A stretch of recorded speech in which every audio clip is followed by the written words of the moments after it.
Hey guys, tonight we're floating gently into a story so mellow, so sleepily bizarre, you might just start talking in slow motion. We're unraveling the legend of Quaaludes, the drug that sedated 70s America. That's right, tonight's episode is less history class and more pharmaceutical fever dream. So before you sink too deep into the couch, do me a solid, tap the like button, subscribe, and drop a comment if you genuinely enjoy drifting off to the sound of weird historical bedtime stories. Let me know where you're listening from and, more importantly, if you've ever woken up in a beanbag chair you didn't buy. Now, dim those lights, switch on a fan for that soft white noise, get comfortable, and maybe check that your prescription bottle doesn't have a disco ball on it. Let's pause for a second. Have you ever wondered what it feels like to nap through an entire decade? How many times can you ask, "Where are my pants?" before it's considered a personality trait? Was America really so stressed out in the 70s that everyone collectively decided, let's just knock ourselves out and hope disco gets better? Could you survive a night at Studio 54 without accidentally becoming an armchair? And, perhaps most importantly, if you took a Quaalude in 1977, is it technically still working right now? Congratulations. You've just woken up in a sunken living room somewhere in 70s suburbia. There's shag carpet as far as the eye can see. You're not sure if you're wearing shoes or just enthusiastic socks. And the television is showing something that might be a cooking show or possibly a cult recruitment video. Good luck. Let's start at the beginning, back when Quaaludes weren't party favors, but a genuine attempt at medical progress. In 1951, Indian researchers synthesized methaqualone, the active ingredient in Quaaludes, hoping to create an anti-malarial drug.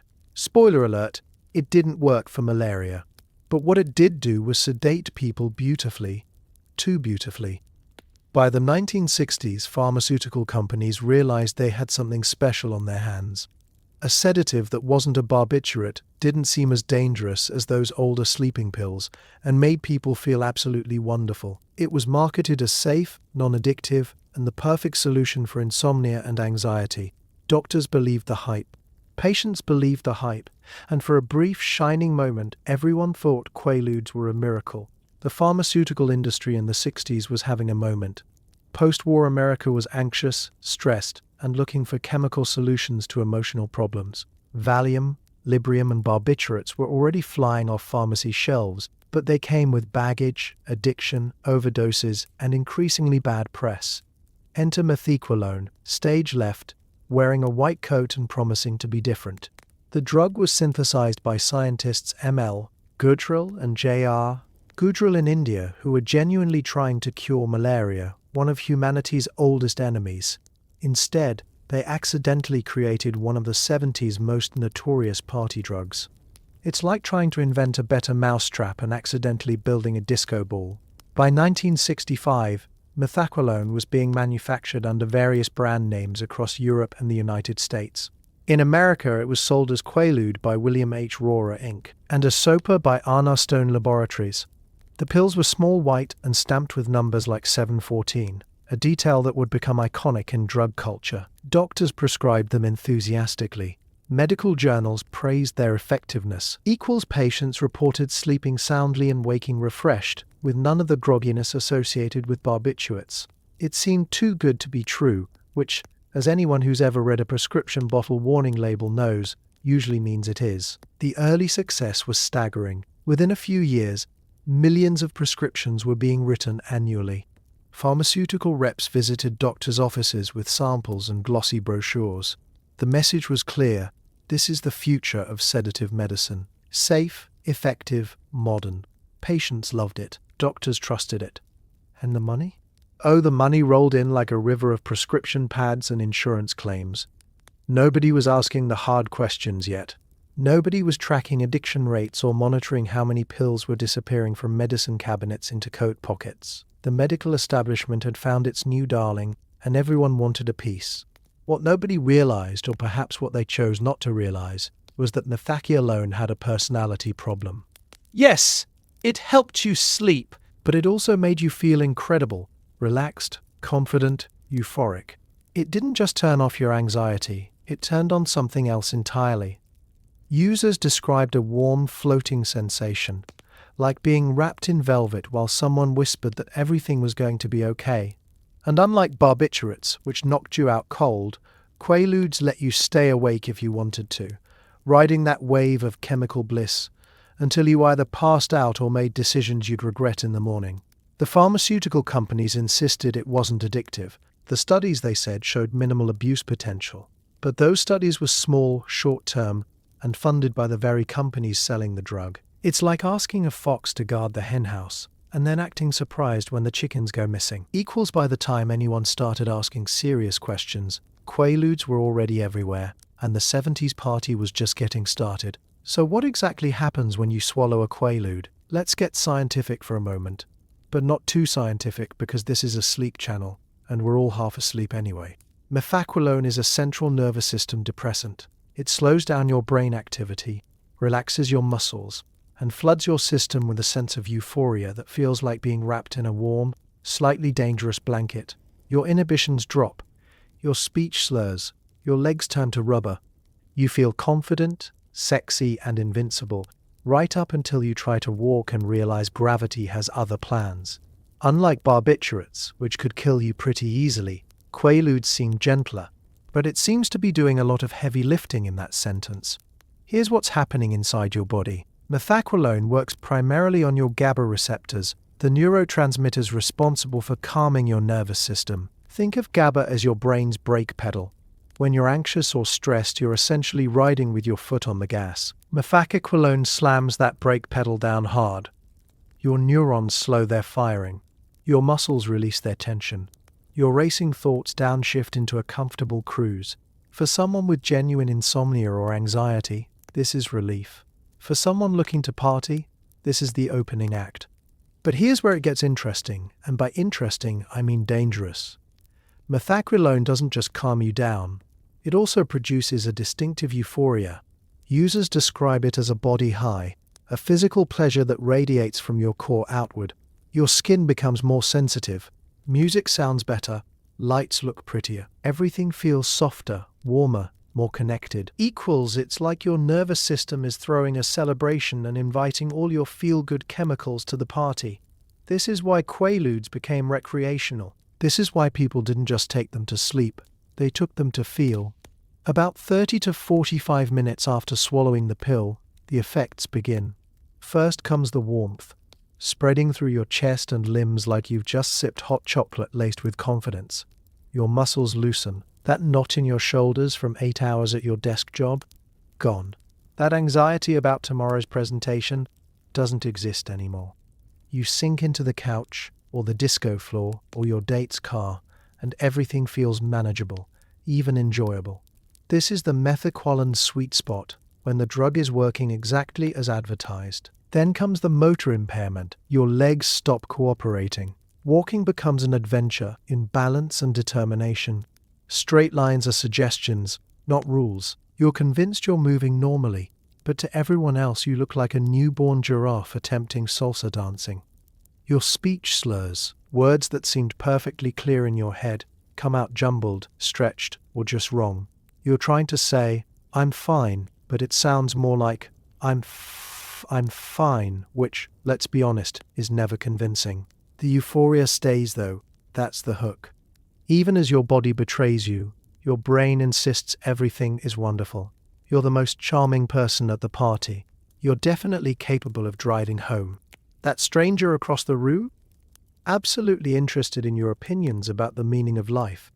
Methaqualone doesn't just lower your inhibitions, it obliterates your ability to accurately assess risk, social cues, and your own level of intoxication. It's like confidence in pill form, except the confidence is based on absolutely nothing. And if you mix it with alcohol, congratulations. You've just turned your central nervous system into a game of pharmaceutical Russian roulette. Both substances depress your breathing, your heart rate, your ability to stay conscious. Together, they can stop your respiratory system entirely. This is how people died, quietly, in their sleep, at parties, in cars.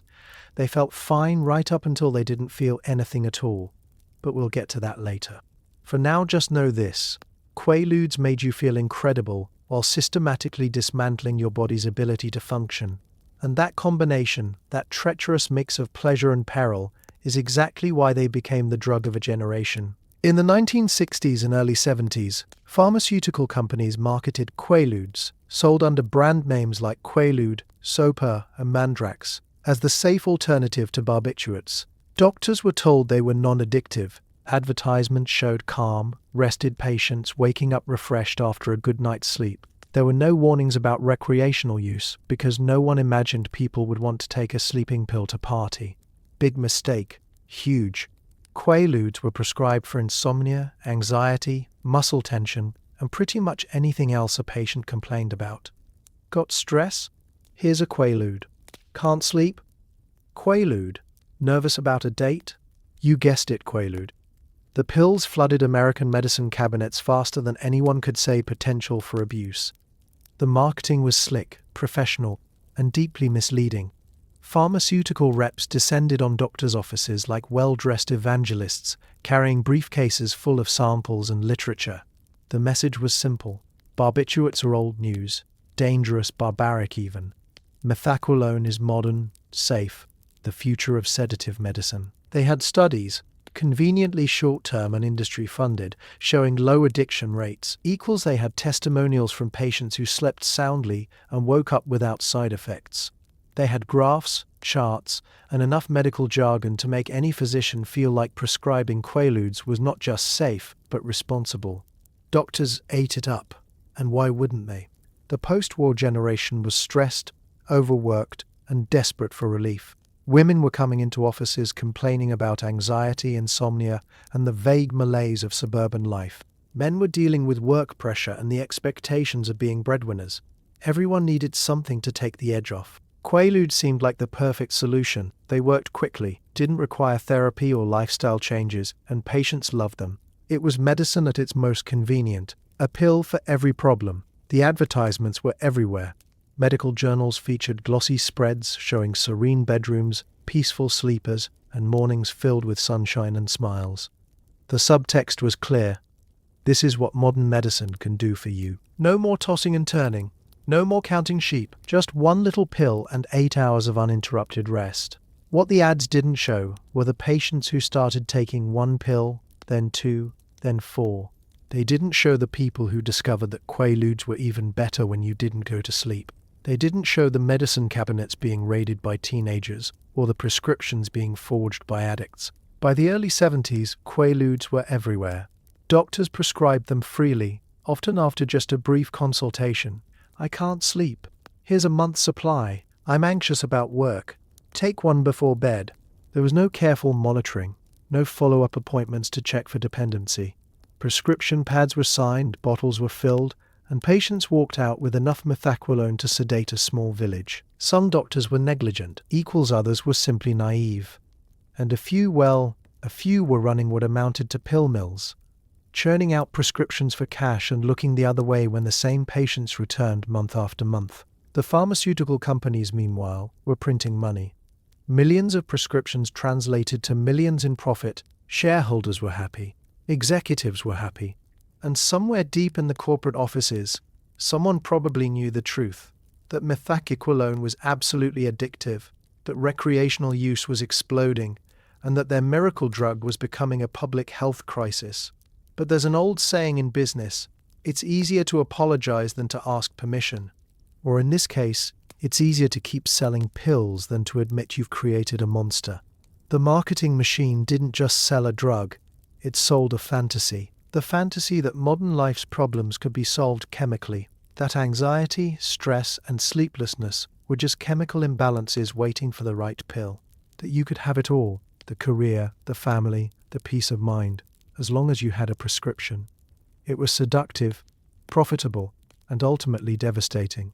But by the time anyone started questioning the narrative, millions of Americans were already hooked, and the 70s party was roaring into full swing. Somewhere in the early 1970s, someone at a party took a Quaalude and realized, this isn't just for sleeping. Within months, the drug had leaked from medicine cabinets into nightclubs, college dorms, and every disco from New York to Los Angeles. Quaaludes became the party drug of the decade, right alongside cocaine and weed. But while Coke made you wired and paranoid, Quaaludes made you loose, giggly and dangerously confident. You could dance all night, or at least think you were dancing, while your motor skills quietly betrayed you. Equals the pill became synonymous with sex, disco and bad decisions. It was the drug that turned Studio 54 into a fever dream and made every basement party feel like the most important event in human history. Nobody knows exactly who the first person was to take a Quaalude recreationally, but it doesn't really matter because once the secret was out, it spread like wildfire. College students started sharing their parents' prescriptions. Friends gave friends pills. Dealers who'd been selling weed and acid added Quaaludes to their inventory. The drug's reputation grew through whispers and first-hand experience. Have you tried Ludes? Oh man, you have to try Ludes. They're incredible. And they were. If your definition of incredible includes losing the ability to form complete sentences while convinced you're the most fascinating person alive, the 70s party scene was primed for Quaaludes. This was the era of excess, liberation, and experimentation. The 60s had been about political revolution and consciousness expansion. The 70s were about pleasure, pure and simple. Disco replaced rock, nightclubs replaced concert halls, and the drugs shifted too, from psychedelics that made you question reality to substances that just made reality feel better. Quaaludes fit perfectly. They didn't make you hallucinate or question the meaning of existence. They just made you feel good, relaxed, and ready for whatever the night had to offer.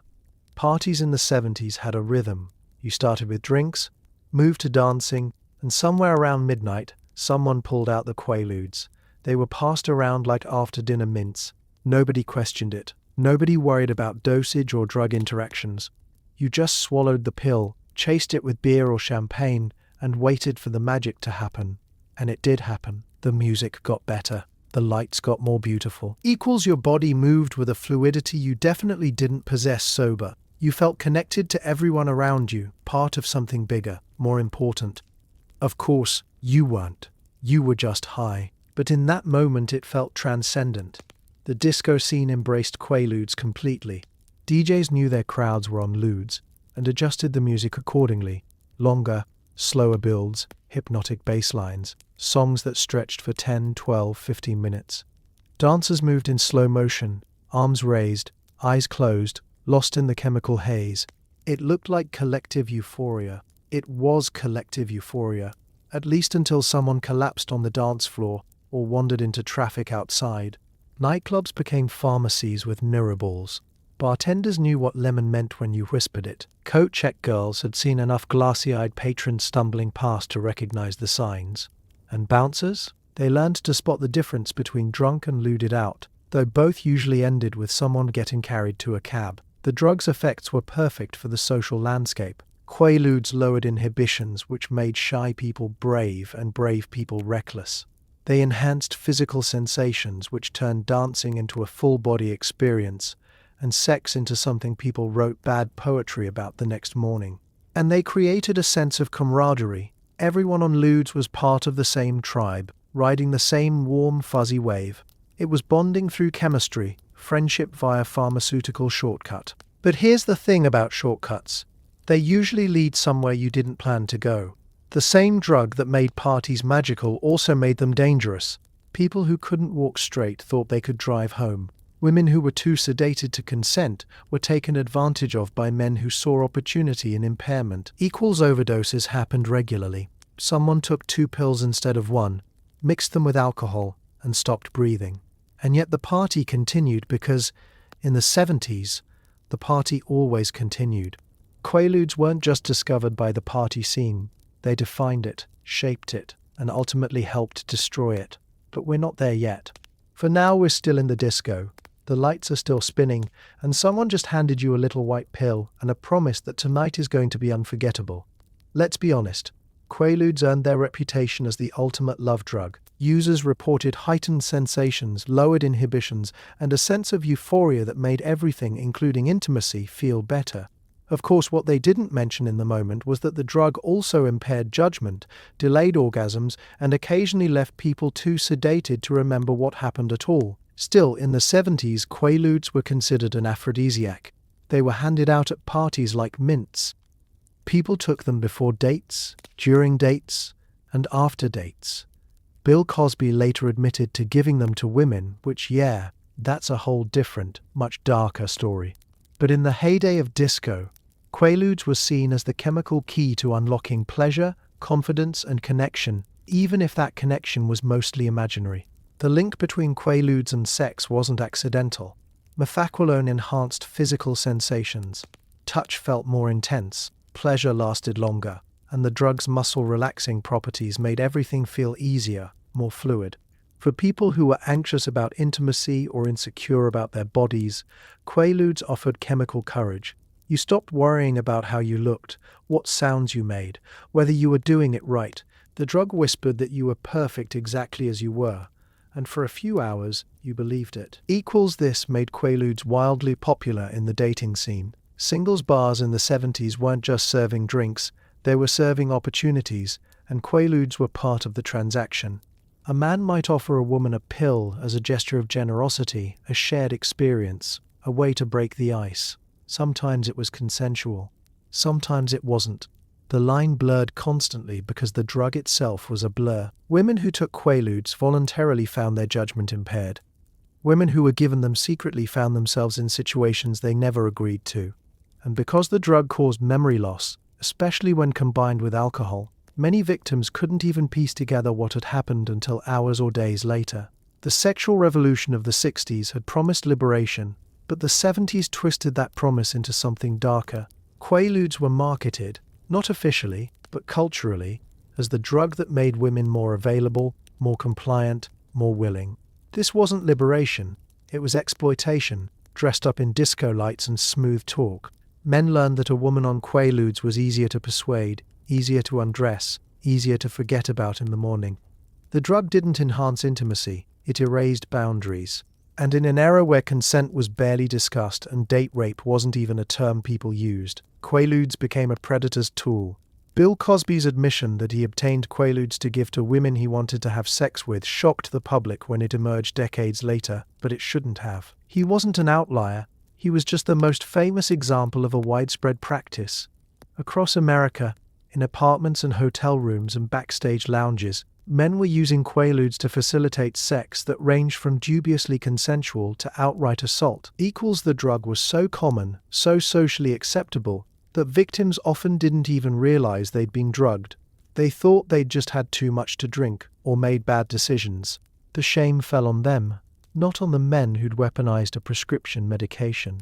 But even in consensual situations, Quaaludes created problems. The drug delayed orgasm for men, which sounds like a feature until you realize it often meant lengthy, exhausting encounters where neither partner could finish.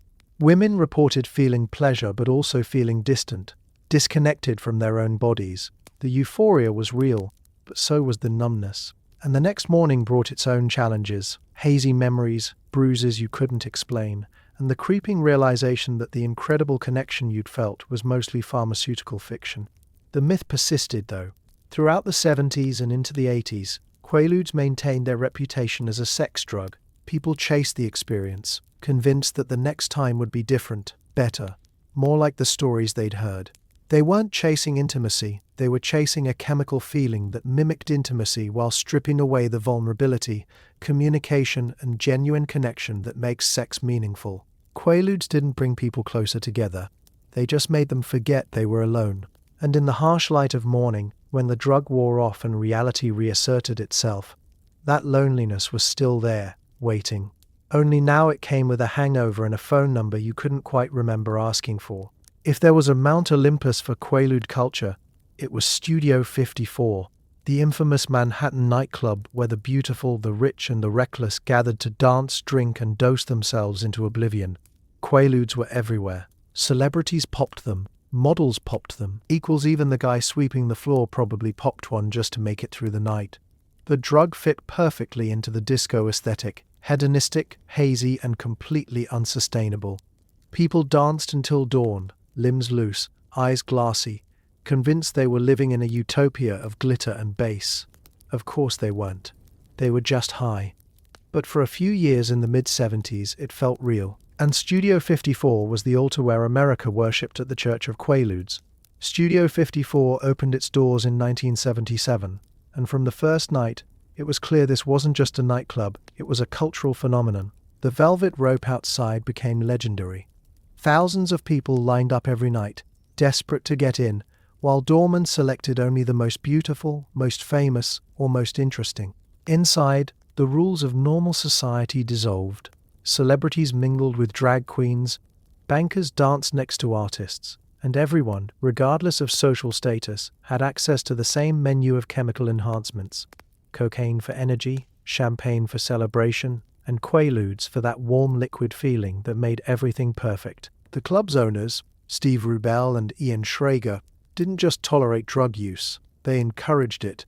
Not officially, of course, but in the way they designed the space, hired the staff, and looked the other way when transactions happened in plain sight. The basement was notorious. So were the bathrooms. Even the balconies offered semi-private spaces for people to indulge.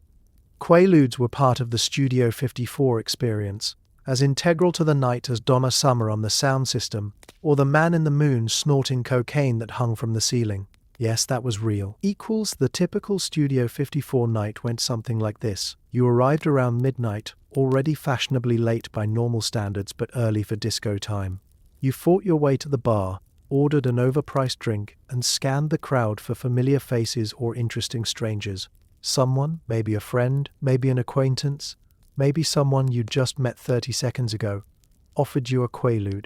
You didn't ask where it came from. You didn't question the dosage. You just swallowed it, chased it with champagne, and headed to the dance floor. 30 minutes later, the drug kicked in.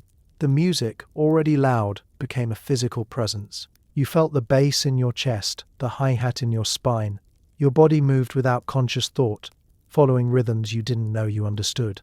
Around you, hundreds of other people were doing the same thing, swaying, spinning, colliding, separating, all moving as one drugged, ecstatic organism. The lights swirled overhead, reflecting off mirror balls and creating patterns that seemed cosmically significant. You were convinced you'd achieved some higher state of consciousness. You hadn't. You were just on Quaaludes in a nightclub with excellent lighting design. The celebrities added to the mythology. Andy Warhol was a regular floating through the crowd with his camera and his entourage. Liza Minnelli danced on the speakers. Mick Jagger partied in the VIP area. Diana Ross celebrated her birthday there. Michael Jackson visited. Even politicians and royalty showed up, drawn by the club's reputation for excess and discretion. What happened at Studio 54 stayed at Studio 54, mostly because everyone was too high to remember or too compromised to talk. But beneath the glamour was something darker. The drug use wasn't sophisticated, it was desperate. People weren't seeking enlightenment, they were seeking oblivion.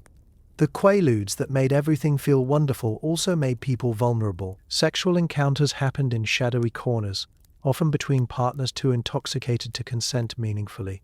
Overdoses occurred regularly, though they were handled quietly, an ambulance called to a side entrance, a body carried out discreetly, the music never stopping.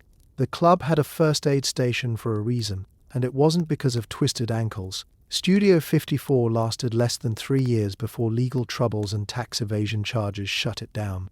But in that brief window, it became the physical embodiment of 70s excess. And Quaaludes were its sacrament, the chemical that transformed a nightclub into a temple, dancers into worshippers, and mourning into an unwelcome reminder that reality still existed. When people reminisce about Studio 54 today, they talk about the glamour, the celebrities, the feeling of being part of something historic. What they don't always mention is that much of that feeling came from a little white pill that cost $3 and lowered your inhibitions just enough to make you forget you were standing in a crowded room with strangers, pretending to be someone you weren't. In the 1970s, getting Quaaludes was shockingly easy. You could get a prescription from your doctor, and many did, often by simply complaining about insomnia or anxiety. Some people went to multiple doctors, a practice called doctor shopping, to stockpile pills. Others bought them on the street, where Quaaludes were sold under nicknames like Ludes, Soapers, Lemons, and Disco Biscuits. College campuses were flooded with them. High schools too. Even suburban mums had stashes in their purses. The drug was so common that it became a cultural shorthand for the 70s. Equals if you were alive during that decade and didn't know someone with a Quaalude story, you probably were the Quaalude story. Let's start with the legitimate route, your doctor's office. In the early 70s, getting a Quaalude prescription was easier than getting a library card. You walked into your physician's office, sat down and delivered your rehearsed lines. "Doctor, I've been having trouble sleeping. I'm stressed about work. I lie awake for hours." The doctor nodded sympathetically, perhaps asked a few follow-up questions, and then reached for the prescription pad. 30 tablets, refillable twice. Come back if you need more. The whole interaction took maybe 10 minutes. You walked out with a slip of paper that, once filled at the pharmacy, gave you access to one of the most sought-after drugs in America. Some people were content with their monthly prescription, others wanted more.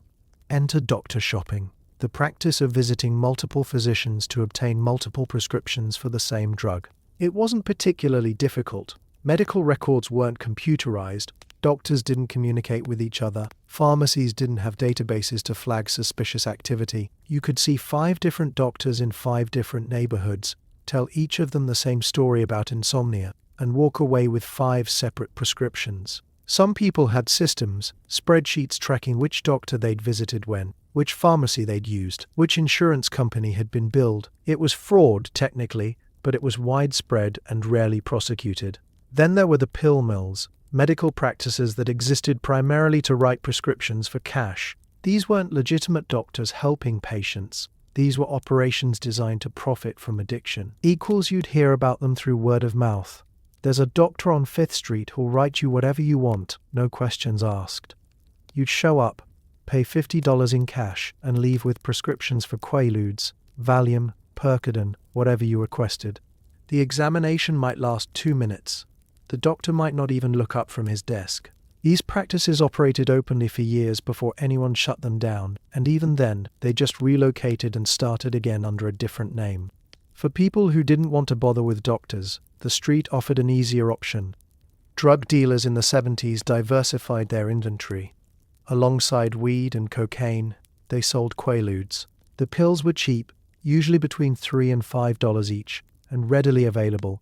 You could buy them at parties, in dorm rooms, at bars, even in some nightclubs where certain bartenders doubled as pharmacists. The transaction was simple. You got any ludes? Yeah, how many? Money changed hands, pills were exchanged, and you went about your business.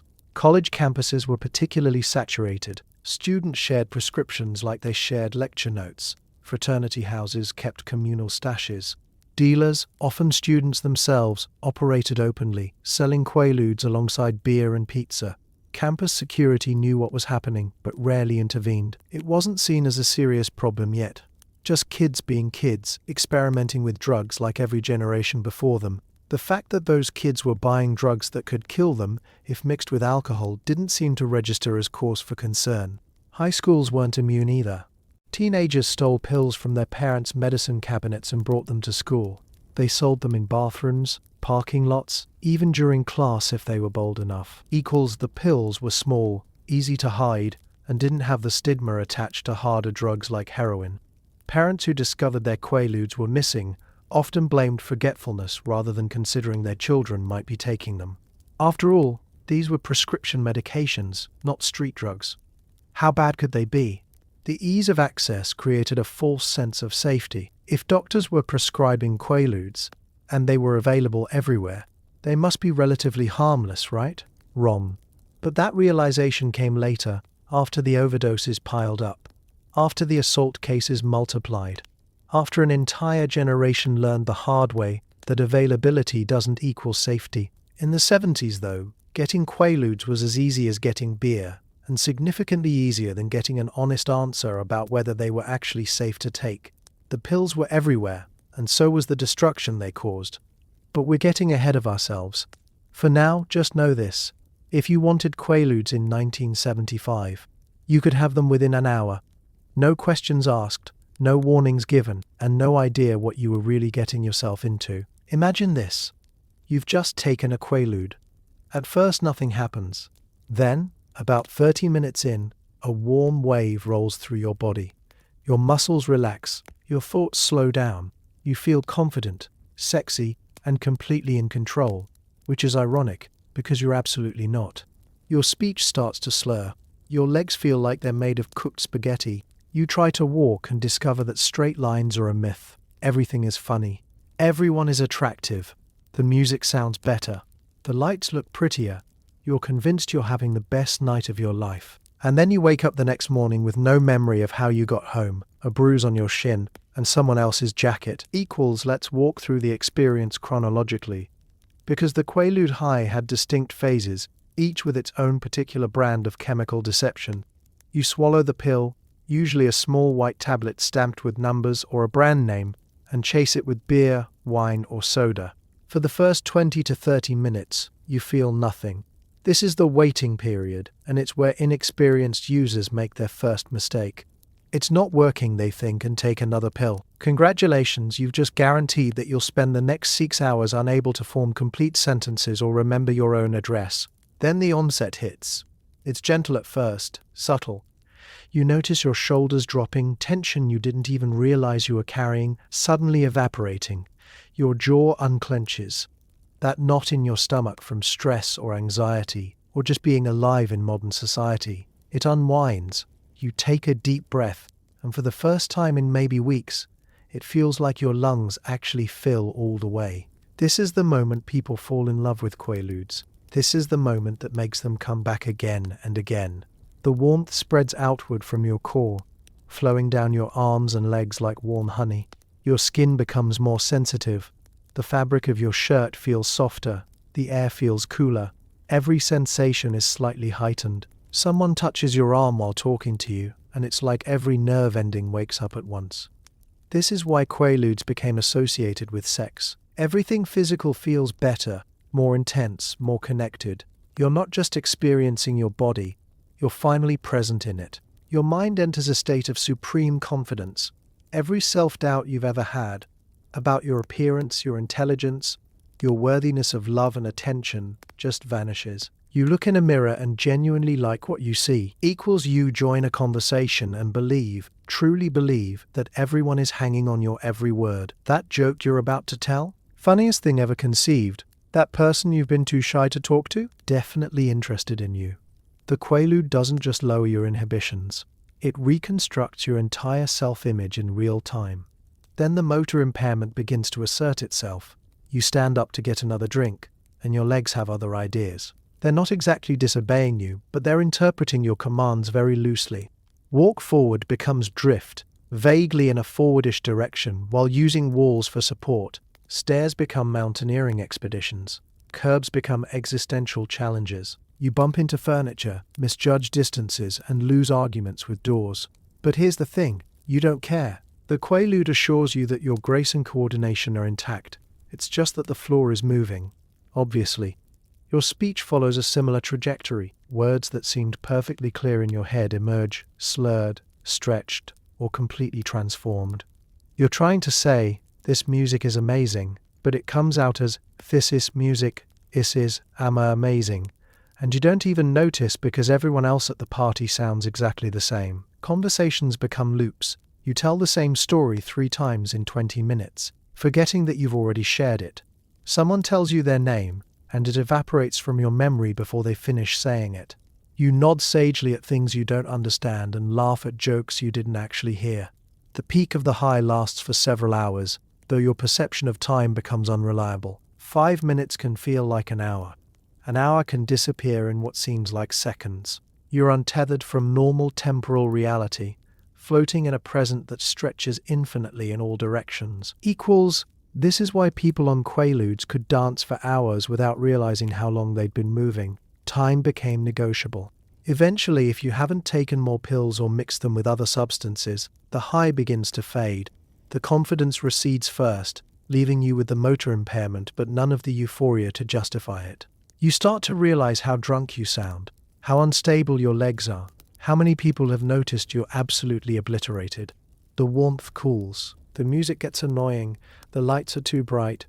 You want to go home, except you can't remember where home is or how you plan to get there. The calm down is long and unpleasant. Your body is exhausted, but your mind won't shut off. You lie in bed, or on someone's couch, or in your car, unable to sleep but too tired to function. When you finally drift off, you sleep hard and wake up feeling like you've been hit by a truck. Your mouth tastes like a chemical factory. Your muscles ache. Your memory of the previous night is full of holes, snapshots disconnected from any coherent narrative. You piece together what happened based on evidence. Whose clothes you're wearing, where you woke up, what's in your pockets. It's archaeological reconstruction of your own poor decisions.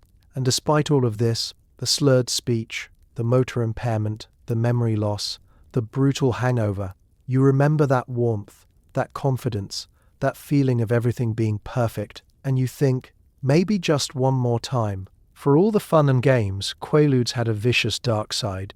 The drug was highly addictive. Despite what the pharmaceutical companies claimed, users developed tolerance quickly, meaning they needed more and more to get the same effect. Withdrawal was brutal. Anxiety, insomnia, seizures, even hallucinations. Overdoses were common. Mix Quaaludes with alcohol, which people did constantly, and you were playing Russian roulette with your respiratory system. People choked on their own vomit. They fell down stairs. They drove cars into trees. Some never woke up. And because the drug lowered inhibition so dramatically, it became a tool for predators.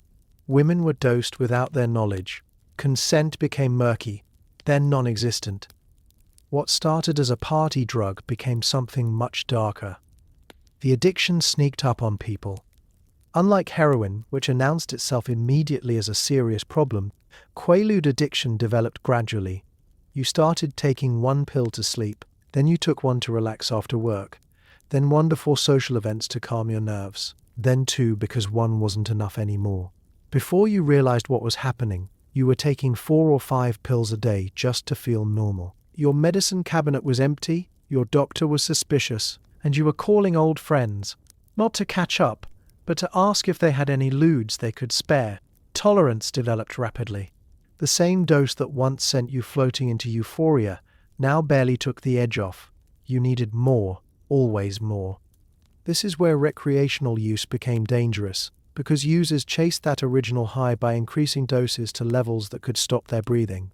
2 pills became 4. 4 became 6. And somewhere around 8 or 10, depending on body weight and tolerance, you entered overdose territory. Your respiratory system, already depressed by the methaqualone, simply gave up. You stopped breathing in your sleep at a party, in your car. Sometimes people noticed and called for help. Sometimes they didn't notice until it was too late. Withdrawal was its own special hell. If you tried to quit cold turkey after prolonged use, your body revolted. Anxiety came roaring back, worse than before. Insomnia turned your nights into sweaty, panic-filled marathons where every sound was threatening and every shadow moved. Your hands shook. Your heart raced. And in severe cases, usually in people who'd been taking high doses daily for months or years, withdrawal triggered seizures. Grand mal seizures that came without warning and could kill you if you weren't in a hospital. Quaalude withdrawal wasn't just uncomfortable, it was medically dangerous. But many users didn't know that, so they tried to quit on their own and ended up in emergency rooms, seizing on gurneys while doctors tried to figure out what they'd been taking. The combination of Quaaludes and alcohol was particularly lethal. Both substances depress the central nervous system, both slow your breathing and heart rate. Together, they're synergistic, meaning the combined effect is greater than the sum of its parts. 1 Quaalude and 3 beers might not kill you individually, but together they could shut down your respiratory system entirely. This happened constantly at parties. Someone took a lude, drank throughout the night, and at some point their body just stopped. Sometimes friends noticed the person had gone quiet, their lips were turning blue, they wouldn't wake up when shaken. Sometimes nobody noticed until morning, when they found the body cold and stiff on the bathroom floor. Aspiration was another common cause of death. Quaaludes, like most sedatives, suppress your gag reflex. If you vomited while unconscious, which happened frequently, especially when alcohol was involved, you could inhale that vomit into your lungs. It's called aspiration pneumonia, and it's a horrific way to die. Your lungs fill with stomach acid and partially digested food. You drown in your own vomit while too sedated to wake up or call for help. Rock stars died this way. College students died this way. And because Quaaludes were so common, these deaths became almost routine. just another overdose, just another kid who didn't know when to stop. The drug's effect on judgment created its own category of danger. People on Quaaludes believed they were capable of things they absolutely weren't. They believed they could drive home safely, so they got behind the wheel with reaction times measured in geological timescales. They believed they could walk along the edge of a roof, or swim in a pool at night, or navigate a flight of stairs. They believed they were sober enough to make decisions about sex, about safety, about anything. The drug stripped away not just inhibitions, but the ability to accurately assess risk. This is how people fell off balconies, drowned in hot tubs, and woke up in situations they never would have consented to sober. And then there were the predators, men who specifically used Quaaludes to incapacitate women. They'd slip a pill into a drink at a bar or party. They'd offer one as a friendly gesture and watch as it took effect. They'd wait until the woman was too impaired to resist, too sedated to fight back, and then they'd assault her. The next morning, the victim would wake up with hazy memories, physical evidence of assault, and no clear recollection of what had happened. She'd blame herself. I drank too much. I shouldn't have taken that pill. I should have been more careful.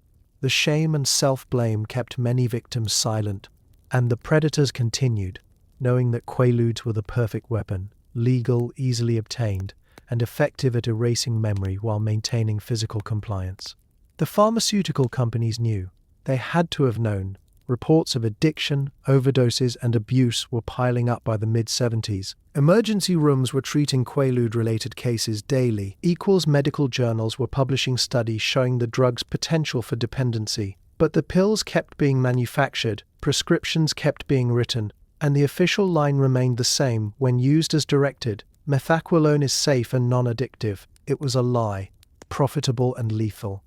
And by the time anyone with regulatory power decided to act, thousands of people were already addicted, hundreds had died, and an entire generation had learned that some drugs are worse than the problems they're supposed to solve. Hollywood loved Quaaludes. Actors, directors, musicians, everyone had a stash. The drug fit perfectly into the excess of 70s celebrity culture. It was glamorous, illicit, and everywhere. Stories circulated about actors taking Quaaludes before award shows, musicians popping them before concerts, and entire film sets running on a combination of coke and ludes. Roman Polanski admitted to giving a Quaalude to a 13-year-old girl before assaulting her, a crime that would haunt him forever. Bill Cosby used them as part of his predatory routine. But even beyond the criminal cases, Quaaludes were simply part of the Hollywood lifestyle, a chemical accessory to fame, parties, and the slow-motion collapse of the American dream. The entertainment industry in the 70s was awash in drugs, but Quaaludes held a special place. Cocaine was for productivity, for staying up all night writing scripts, recording albums, or attending back-to-back parties. Marijuana was for creativity and relaxation. But Quaaludes? Quaaludes were for confidence, for lowering inhibitions before walking a red carpet or stepping in front of a camera, for making everything feel smooth and possible. Actors took them before auditions to calm their nerves. Directors took them to deal with studio pressure. And at parties, those legendary Hollywood parties where careers were made and reputations destroyed, Quaaludes were passed around like business cards. The drug culture of Hollywood wasn't hidden. It was practically advertised. Celebrities showed up to premieres with dilated pupils and slurred speech. Musicians stumbled through performances, too sedated to remember lyrics but somehow managing to play. And nobody intervened because this was the 70s, and excess was the point. The more outrageous your behavior, the more legendary you became. Taking Quaaludes wasn't a scandal. It was Tuesday. Film sets became pharmacies. Production assistants learned which actors needed pills to get through the day. Makeup artists kept emergency supplies to help stars who were withdrawing between takes. Some directors deliberately kept their cast sedated, believing it created more natural, relaxed performances. Other times, actors self-medicated to deal with the pressure, the hours, the constant scrutiny. The line between recreational use and functional addiction blurred until it didn't exist anymore. You weren't addicted, you were just managing your anxiety. You didn't have a problem, you were just using the same tools everyone else in the industry used to survive. Roman Polanski's case revealed the darkest application of Hollywood's Quaalude culture. In 1977, he was charged with sexually assaulting a 13-year-old girl. According to court documents and the victim's testimony, he gave her champagne and a Quaalude, then assaulted her while she was impaired. He eventually pleaded guilty to unlawful sexual intercourse with a minor and fled the country before sentencing. The case shocked the public, but it shouldn't have. Polanski wasn't an aberration. He was just the most famous example of a widespread practice. Equals throughout Hollywood, powerful men were using Quaaludes to facilitate sexual encounters with women and girls who couldn't or wouldn't consent sober. Bill Cosby's admission in a deposition that he'd obtained Quaaludes with the intent to give them to women he wanted to have sex with came decades after the 70s, but it illuminated a pattern. Between the 60s and the 80s, Cosby allegedly drugged and assaulted dozens of women. Quaaludes were his preferred method, offering them as a friendly gesture, as something to help his victims relax, as part of a good time. The drug's effects, sedation, memory impairment, muscle relaxation, made it perfect for his purposes. And because he was famous, beloved, powerful, his victims' stories were dismissed for decades. Who would believe that America's dad was a serial rapist using prescription medication as a weapon? But beyond the criminal cases, Hollywood's relationship with Quaaludes was characterized by wasted talent, wasted potential, wasted lives. Actors who could have had long careers flamed out in their 30s, too addicted to function, too recognizable to hide. Musicians recorded albums they couldn't remember making. Screenwriters turned in scripts written in Quaalude-induced hazes that made no sense when read sober. Some people sobered up eventually, went to rehab, and salvaged their careers. Others didn't make it that far. The parties were legendary but destructive. Someone would host a gathering at their Malibu beach house or Beverly Hills mansion. A few dozen celebrities would show up. Someone would produce a bottle of pills, and the night would descend into chaos. People passing out in bedrooms, couples hooking up in bathrooms, conversations that seemed profound at the time but were actually just drugged nonsense. Equals the next morning, the house would be trashed, someone's car would be in the pool, and everyone would piece together what had happened based on rumors and physical evidence. The gossip columns reported these incidents with a mixture of fascination and approval. Hollywood was supposed to be wild. Celebrities were supposed to live differently, bigger, more excessively than normal people. Quaaludes were part of that mythology, proof that the famous really did live in a different world where normal rules didn't apply. But behind the glamour was addiction, assault, and wasted human potential. For every story about a legendary party, there were a dozen untold stories about people who never recovered, who ended up broke and addicted, or who simply died before anyone realized how serious the problem was. Hollywood didn't just use Quaaludes, it weaponized them, normalized them, and turned chemical dependency into a lifestyle brand. And when the culture finally shifted, when Quaaludes became unfashionable and then illegal, the industry simply moved on to the next drug, the next excess, leaving behind the wreckage of lives that had burned too bright and too fast. By the mid-70s, Quaaludes had become as common on college campuses as textbooks and hangovers. Dorm rooms were stocked with them. Frat parties featured them. Students took them to relax after exams, to party on weekends, and sometimes just because everyone else was doing it. The drug was cheap, accessible, and socially acceptable in a way that heroin or LSD weren't. It felt safe, at least until someone overdosed in a dorm bathroom or got behind the wheel and didn't make it home. Universities struggled to respond. Some cracked down, others looked the other way. But the pills kept flowing, and an entire generation learned that you could chemically erase your anxiety, at least temporarily. College in the 70s was already a pressure cooker. The draft had ended, but the cultural upheaval of the 60s was still reverberating. Students were expected to party hard, study harder, and figure out their entire future while barely old enough to drink legally. Anxiety was the default setting. Stress was a badge of honor, and into this environment came Quaaludes, a chemical solution to emotional overwhelm, a pill that promised you could have it all: the grades, the social life, the peace of mind. The distribution networks on campuses were surprisingly sophisticated. Upperclassmen would return from summer break with bottles of pills obtained from family doctors or bought in bulk from dealers back home. They'd sell them to underclassmen at a markup, $5 a pill, sometimes $10 if supply was tight. Resident advisors either didn't notice or didn't care. Campus security was focused on preventing riots and protests, not policing individual drug use. And students learned quickly who to ask. Which guy in your dorm had connections? Which fraternity kept a stash? Which pharmacy didn't ask too many questions when you tried to refill a suspicious prescription? Dorm life facilitated use. You'd finish a brutal exam, return to your room, and your roommate would offer you a Quaalude to help you unwind. Thursday nights before weekend parties, someone down the hall would knock on doors offering pills for sale. Study groups turned into drug-sharing sessions. You'd help someone with calculus, they'd share their Quaaludes. It was social currency, a way to make friends and fit into the complex hierarchy of college social structures. Fraternities and sororities institutionalized the practice. Houses kept communal supplies alongside the kegs and the liquor bottles. Equals pledges were sometimes given Quaaludes as part of hazing rituals. Take this pill and complete some humiliating task while impaired. Party themes revolved around drugs. Disco night meant Quaaludes and mirror balls. Mellow Monday meant ludes and couches.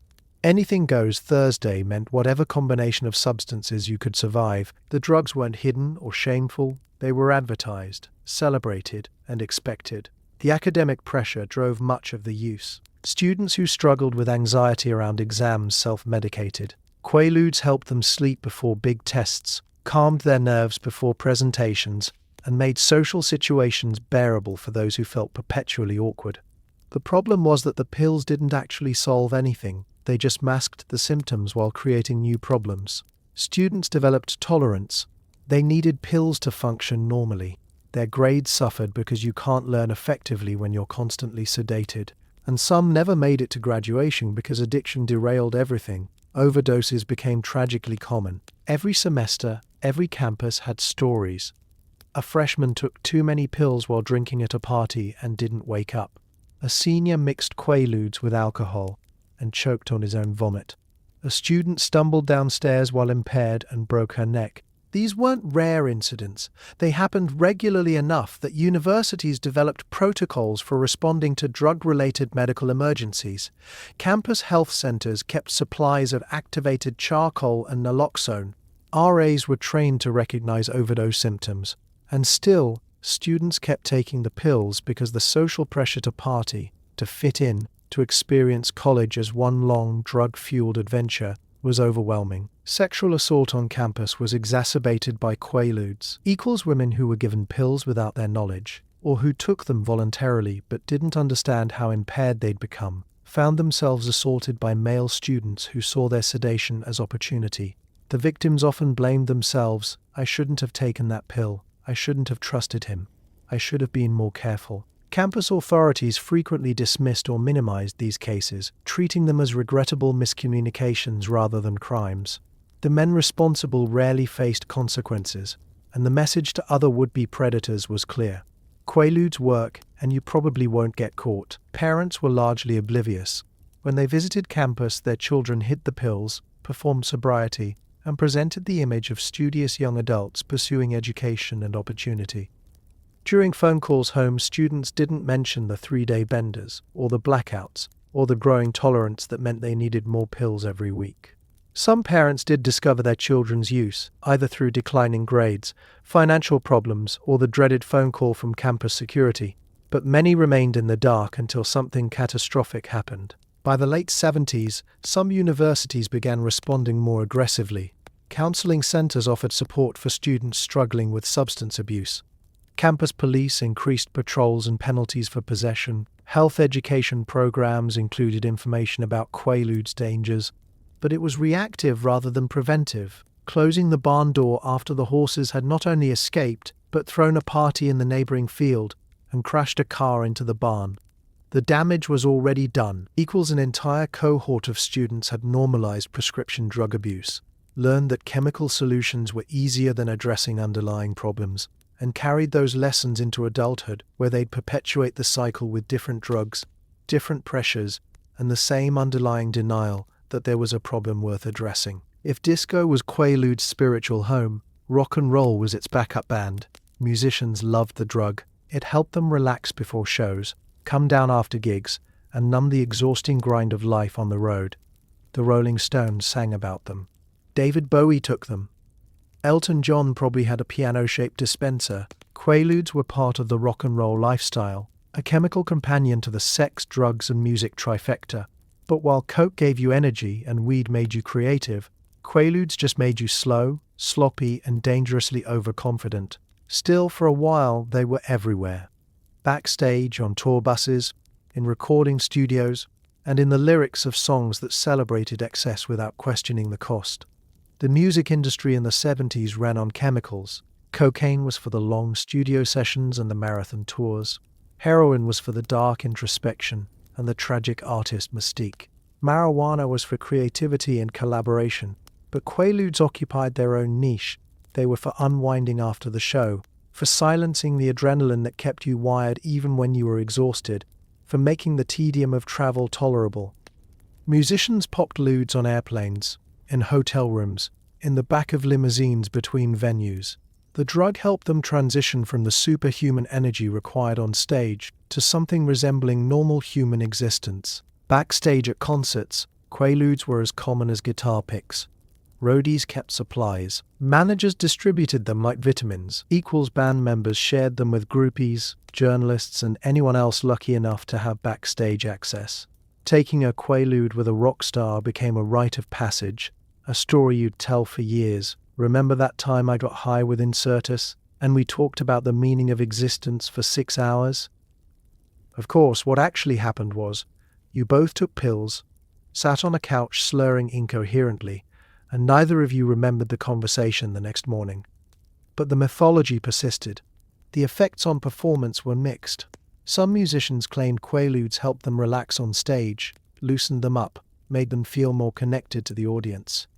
Others became so sedated they could barely function, forgetting lyrics, missing cues, playing the wrong songs. There are legendary stories of concerts where the entire band was on ludes, stumbling through their set while the audience wondered if they were witnessing genius or disaster. Sometimes it was both. Recording sessions became surreal when Quaaludes entered the equation. Producers would arrive at the studio to find their artists too sedated to sing, playing instruments in slow motion, or passed out on the couch in the control room. Albums were delayed, budgets ballooned.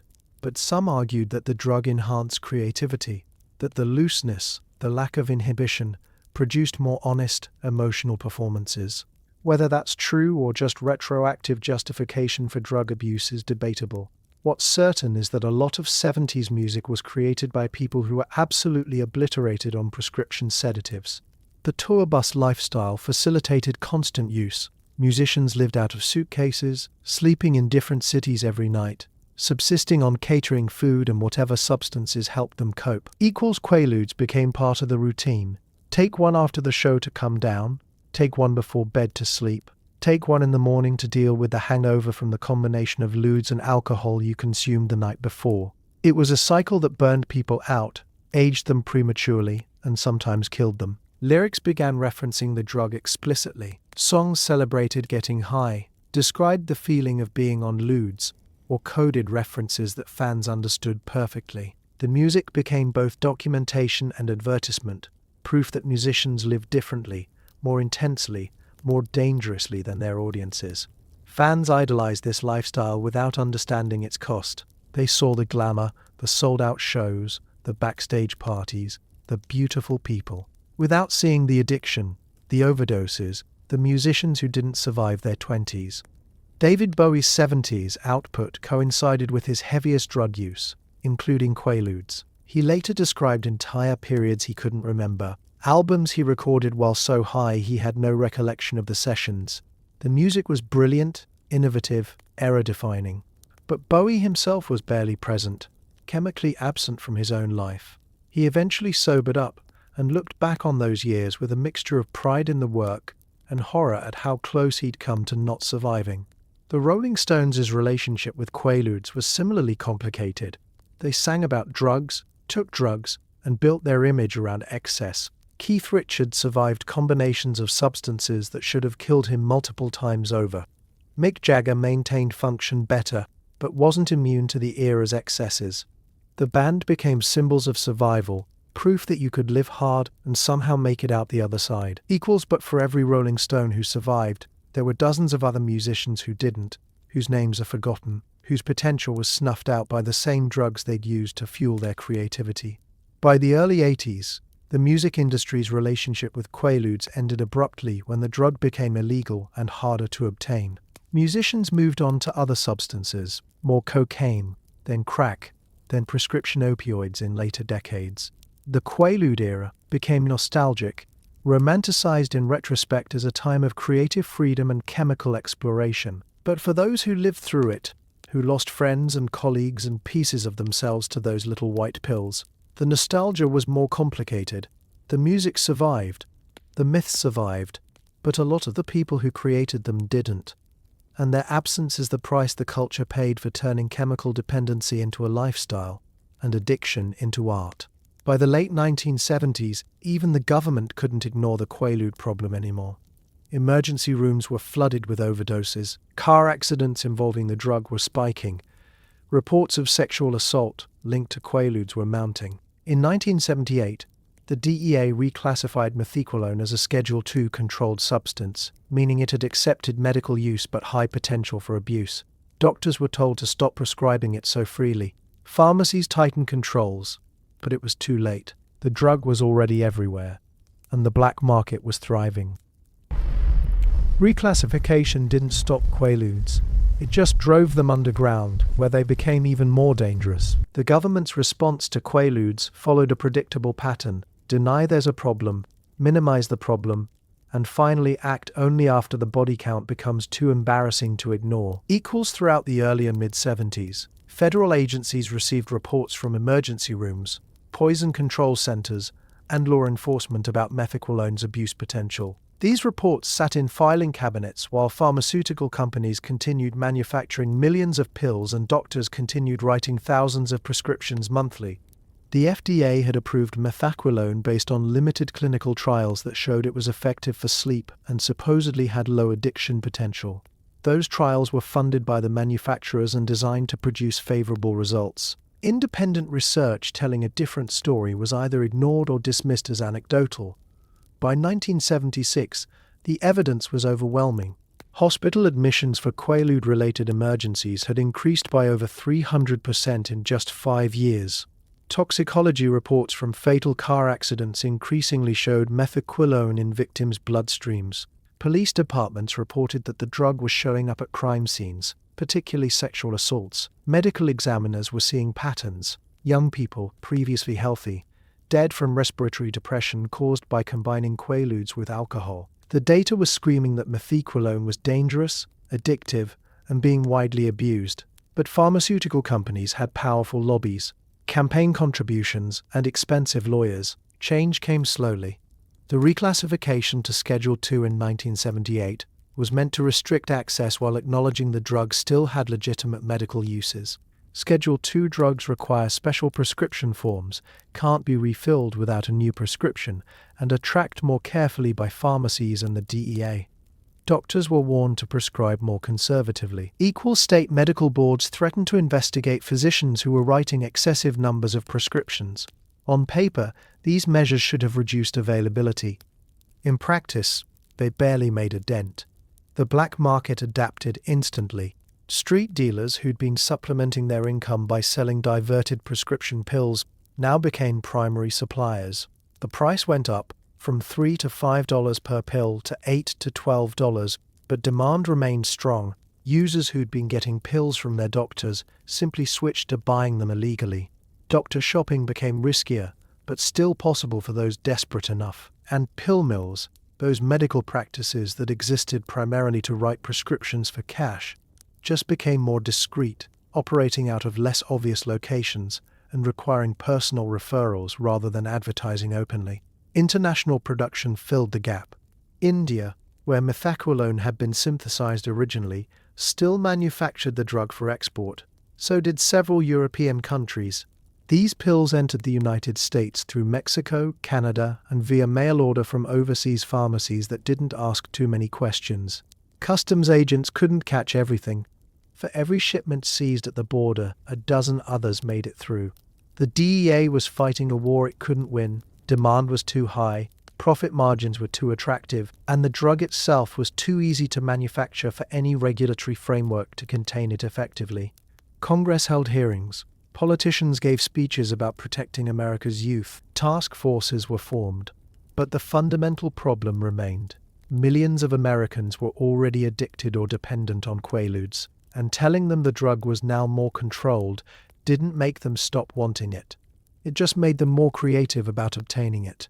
Addicts forged prescriptions, equals they stole prescription pads from doctors' offices. They bribed pharmacy technicians to look the other way. They flew to Mexico for weekend medical tourism trips that were really just drug-buying expeditions. Where there's demand, supply finds a way. Emergency rooms saw the consequences of the Schedule II reclassification in an unexpected way. Overdoses actually increased temporarily. When pills became harder to get legally, people hoarded them, buying large quantities when they found a source. They took higher doses to compensate for inconsistent supply, and they mixed Quaaludes with other sedatives, Valium, barbiturates, alcohol, creating dangerous combinations because they couldn't get enough of their preferred drug. Medical staff reported treating patients who'd taken cocktails of depressants that should have been fatal, survivors only because someone found them in time, and paramedics arrived with the right interventions. Law enforcement struggled to adapt. Police officers weren't trained to identify methaqualone intoxication specifically. It looked similar to alcohol impairment, which meant drug drivers often weren't tested appropriately. Prosecutors had difficulty proving cases involving Quaaludes and sexual assault, because the drug's effects on memory meant victims couldn't testify clearly about what had happened. Defense attorneys argued that the sex had been consensual, and the victim just didn't remember agreeing because of voluntary intoxication. Juries often sided with defendants, particularly when the accused was white, middle class, and presented as respectable. The legal system wasn't equipped to handle a drug that weaponized memory loss and physical compliance. By the end of the 70s, the government's attempts to control Quaaludes through reclassification had clearly failed. The drug was still everywhere. People were still dying. Equals and the regulatory agencies were beginning to realize that half measures wouldn't work. Methaqualone wasn't going to be contained. It was going to have to be eliminated entirely. But that decision was still years away, and in the meantime, the pills kept circulating, the overdoses kept mounting, and the message to the public remained confused and contradictory. The government said Quaaludes were dangerous, but they were still legal with a prescription. They said doctors shouldn't prescribe them. But thousands of physicians continued doing exactly that. And users, caught between mixed messages and physical dependency, kept taking the pills and hoping they'd be the ones who got lucky, who didn't overdose, who didn't wake up with regrets they couldn't remember earning. Once prescriptions became harder to get, illegal manufacturers filled the gap. Quaaludes flooded in from overseas, India, Mexico, Colombia. Underground labs in the United States started producing counterfeit pills, often with inconsistent doses and dangerous additives. You never really knew what you were taking. Some pills were pure methaqualone. Others were cut with everything from talcum powder to rat poison. People kept buying them anyway. The black market Quaalude trade became a multi-million-dollar industry. Smugglers hid pills in everything from hollowed-out books to fake cans of soup, and users kept popping them, trusting that the little white pill would deliver the same euphoria it always had, even if it might kill them this time.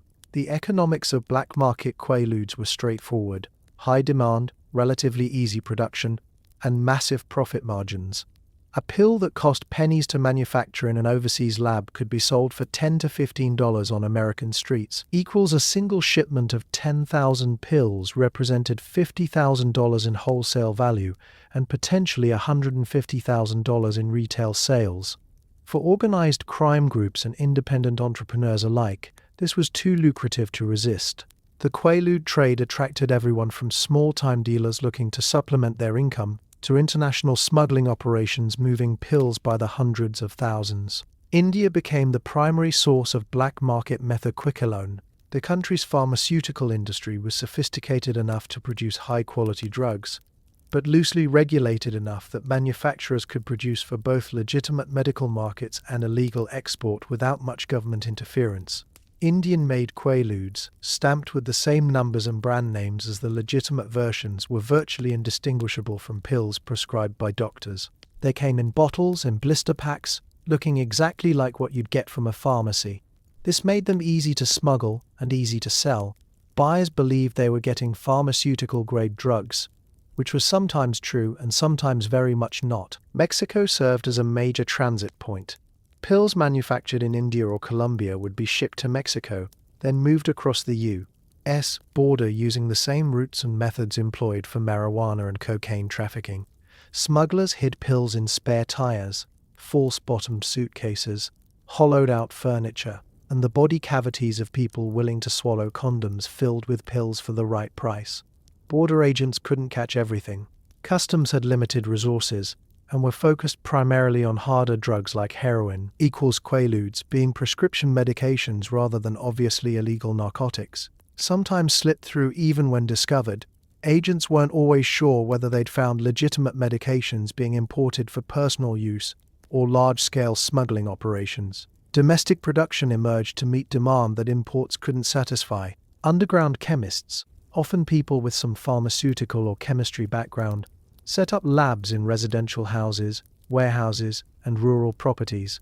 Methaqualone synthesis wasn't as simple as cooking methamphetamine, but it wasn't prohibitively difficult either if you had the right precursor chemicals and basic lab equipment. The challenge was obtaining those precursors without attracting DEA attention. Suppliers developed networks, ordering chemicals from multiple legitimate vendors in small quantities, using fake company names, shipping to mail drops rather than permanent addresses.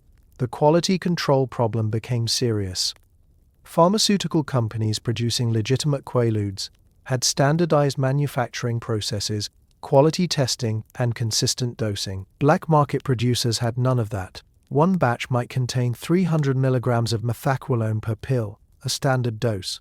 The next batch might contain 500 milligrams or 100 milligrams or 200 milligrams of methaqualone plus 100 milligrams of diazepam that the manufacturer added either deliberately or because the lab was contaminated from previous production runs. Users had no way to know what they were actually taking. Counterfeit pills became increasingly common. Manufacturers would press pills that looked identical to legitimate Quaaludes, but contained different drugs entirely. Sometimes other sedatives, sometimes stimulants, sometimes nothing but inert filler. The goal was to create something that looked right and produce some effect, even if it wasn't the methaqualone high users expected. Some counterfeiters used benzodiazepines, which were cheaper to obtain and produced similar sedative effects. Others used barbiturates, which were more dangerous but also more readily available.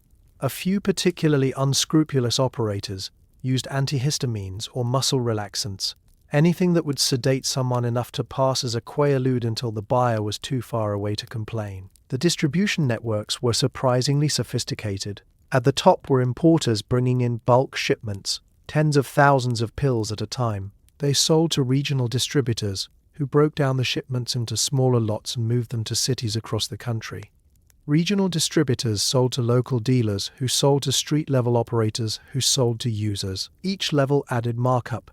Each level also added risk of dilution or substitution. By the time a pill reached a college student or partygoer, it might have passed through 6 or 7 different hands, and nobody along that chain had any incentive to admit if the product wasn't what it was supposed to be. The violence was less than with other drug trades, but not absent. Dealers were occasionally robbed. Someone would set up a buy, pull a gun, and take the pills without paying. Disputes over territory or money sometimes ended with beatings or worse, but Quaaludes didn't generate the same level of violence as cocaine or heroin, partly because the profit margins, while good, weren't astronomical, and partly because the user base was different. These weren't desperate junkies willing to kill for their next fix. They were college students, club-goers, and middle-class recreational users who'd move on to different drugs if Quaaludes became unavailable. Law enforcement struggled to combat black market Quaaludes because the operations were so diffuse. There was no single cartel to target, no kingpin to arrest who would collapse the entire network.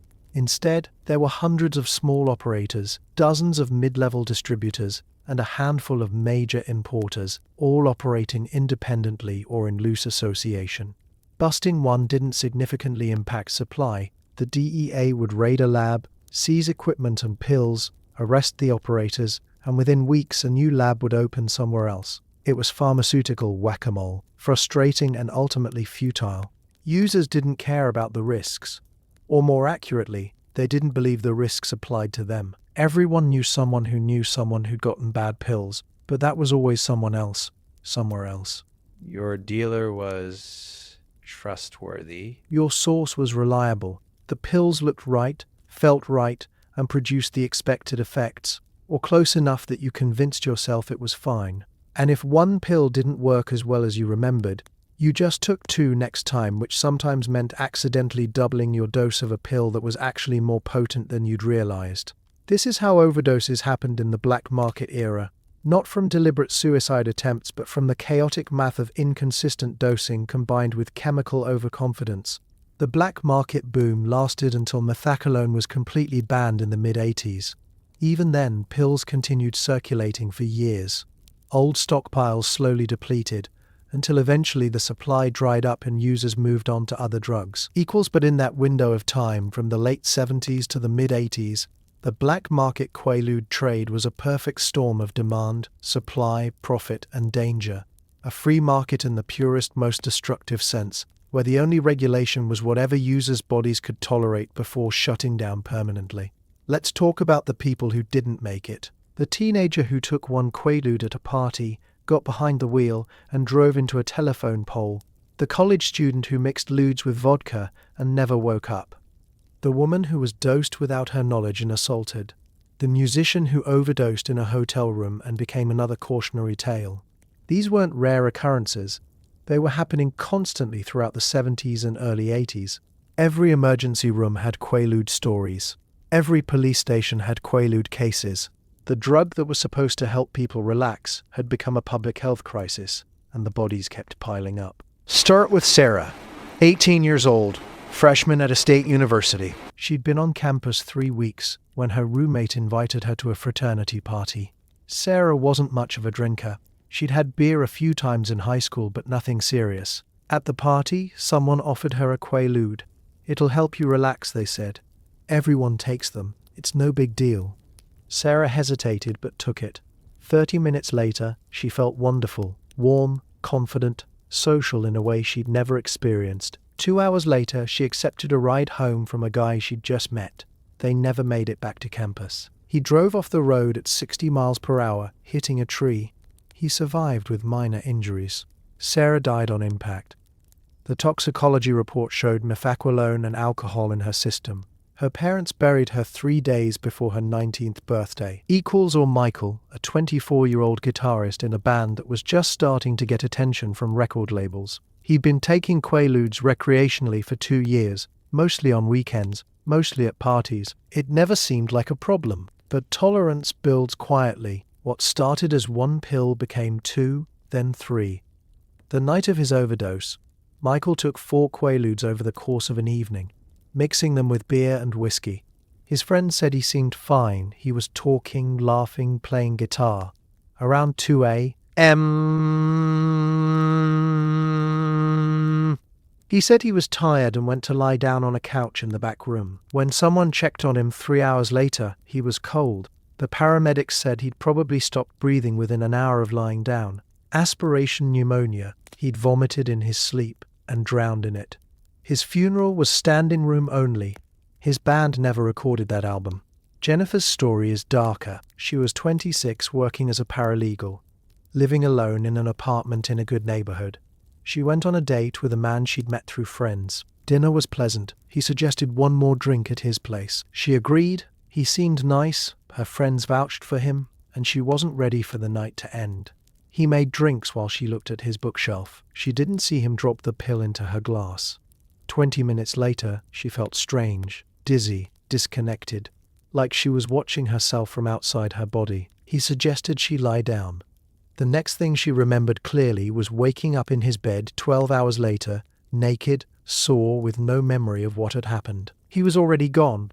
She found her clothes folded on a chair and a note thanking her for a wonderful evening. She never reported it. She blamed herself. It took 2 years of therapy before she could even say the word rape in connection with that night. Then there's David and Christine, high school sweethearts, both 17, both headed to college in the fall. They'd experimented with Quaaludes a few times at parties. Everyone in their social circle had. The night they died, they'd taken pills and decided to drive to a lake to watch the sunrise. David was driving. Christine was in the passenger seat. They never made it to the lake. David lost control on a curve, overcorrected, and rolled the car 3 times. Neither was wearing a seatbelt. They had been too impaired to think about it. The car came to rest upside down in a ditch. A farmer found them the next morning. Their parents had to identify bodies so damaged that closed casket funerals were the only option. 2 families destroyed. 2 futures erased. Because 2 kids thought a little white pill was harmless fun. Emergency room staff have their own horror stories, the ones they remember decades later because some cases sear themselves into your memory. Like the 19-year-old who came in seizing, his girlfriend crying and incoherent, saying he'd taken a few pills at a party. The medical team stabilized him, but the seizures had caused a stroke. He survived, but with permanent brain damage, cognitive function reduced to that of a child. His parents took him home. His girlfriend left. His promising future as a pre-med student evaporated. Or the woman found unconscious in a nightclub bathroom, blue-lipped and barely breathing, who came back after CPR and intubation, but had been oxygen-deprived long enough that her memory was permanently damaged. She couldn't remember her own assault, couldn't identify her attacker, couldn't even testify coherently about what happened. The case was dropped. Her attacker walked free. She spent years in cognitive rehabilitation trying to rebuild a life she couldn't quite remember losing. Police have their stories too. Equals the domestic violence caused to apartments where both parties were on Quaaludes. Situations that could have been resolved with conversation that instead escalated to violence because the drug stripped away impulse control and left only rage. The traffic fatalities they worked at 3 a.m. Scraping bodies out of twisted metal. Finding pill bottles in glove compartments or purses, knowing that this death was preventable and also inevitable given how common the drug had become. The sexual assault cases they couldn't solve because the victim's memory was Swiss cheese, and the perpetrator knew exactly how much methaqualone created pliability without causing complete unconsciousness. Parents have their stories, the worst stories. The phone call at midnight from a hospital or police station, the identification of bodies, the funeral arrangements, the questions that never get answered. Where did they get the pills? Why didn't they know better? Could I have prevented this? The empty bedrooms that become shrines, the belongings boxed up but never thrown away, the holidays that are never the same, the sibling who becomes an only child, or the only surviving child, the marriages that don't survive the grief, the decades spent wondering what their child would have become, who they would have married, what grandchildren might have existed if only that pill had never been swallowed, that ride had been refused, that party had been skipped. These stories aren't exceptional. They're not the worst cases or the most dramatic. They're typical, representative of thousands of similar stories that played out across America throughout the 70s and early 80s. For every story told, a dozen more went unrecorded. People died alone, their bodies found days later. People survived overdoses but were too ashamed to talk about what happened. Equals people were assaulted and never reported it. Families suffered in silence because admitting your child died from drug abuse carried stigma in a way that other deaths didn't. The horror wasn't in the exceptional cases. It was in how common, how routine, how preventable these tragedies were. And yet they kept happening, week after week, year after year, until finally the drug disappeared and the horror stories shifted to other pills, other powders, other chemical solutions to problems that never really required chemicals at all. By the early 1980s, the media had turned on Quaaludes. News reports called them the love drug gone wrong. Newspapers ran exposes about prescription abuse. Television shows featured very special episodes where characters overdosed or got addicted. The drug that had once been glamorous was now a symbol of everything wrong with 70s excess. Parents panicked.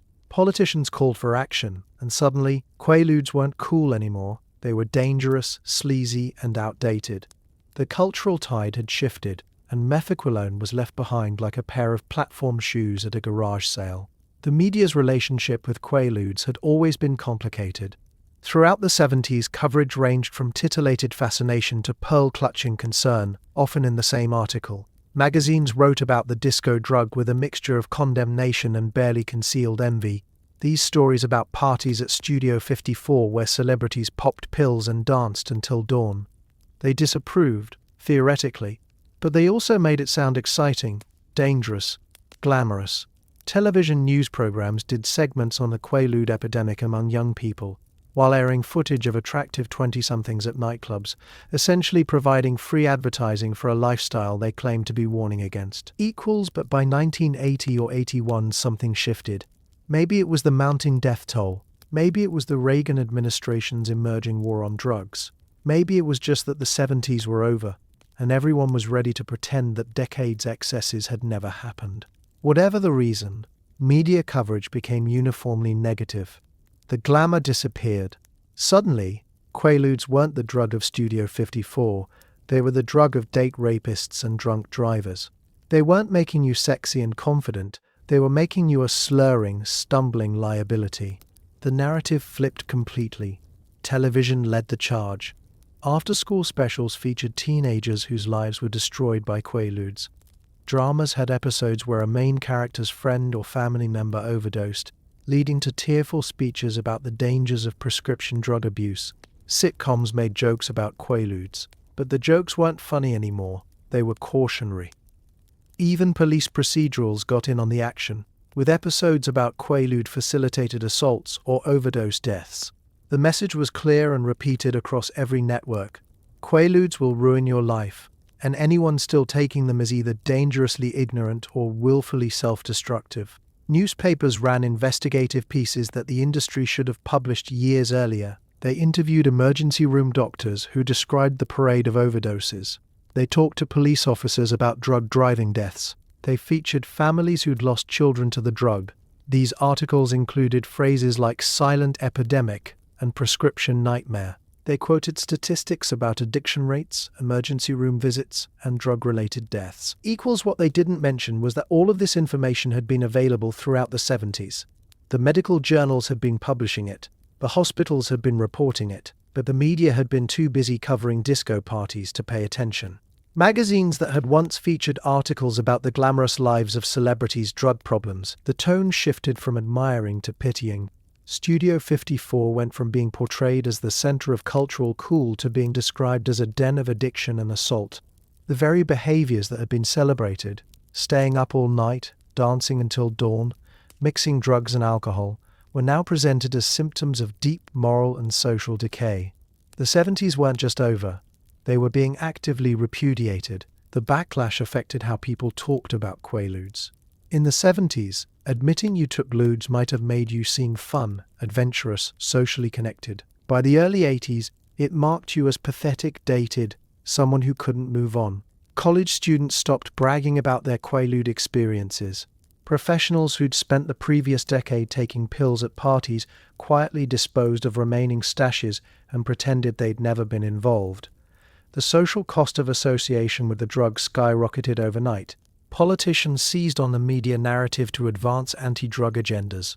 Congressional hearings featured dramatic testimony from grieving parents, reformed addicts, and medical experts. Senators gave speeches about protecting America's children from pharmaceutical dangers. Local officials held press conferences announcing crackdowns on pill mills and illegal distribution. Nancy Reagan's Just Say No campaign, while focused primarily on cocaine and marijuana, implicitly included Quaaludes in its blanket condemnation of drug use. The drug went from being a prescription medication that was sometimes abused to being lumped in with street narcotics as a social evil requiring elimination. Pharmaceutical companies reading the room began distancing themselves from methaqualone. They quietly reduced production, citing decreased medical demand and improved alternatives. They issued statements supporting stricter regulations. Some stopped manufacturing Quaaludes altogether before being forced to by government action. This was partly self-preservation, getting ahead of the regulatory storm, and partly recognition that the profit margins weren't worth the reputational damage. The companies that had spent the previous 15 years assuring doctors that methaqualone was safe and non-addictive suddenly discovered that they'd always been concerned about abuse potential and supported strong oversight. The cultural shift was remarkably fast. Within 2 or 3 years, Quaaludes went from being synonymous with the good life to being synonymous with everything wrong with excess, carelessness, and moral decay.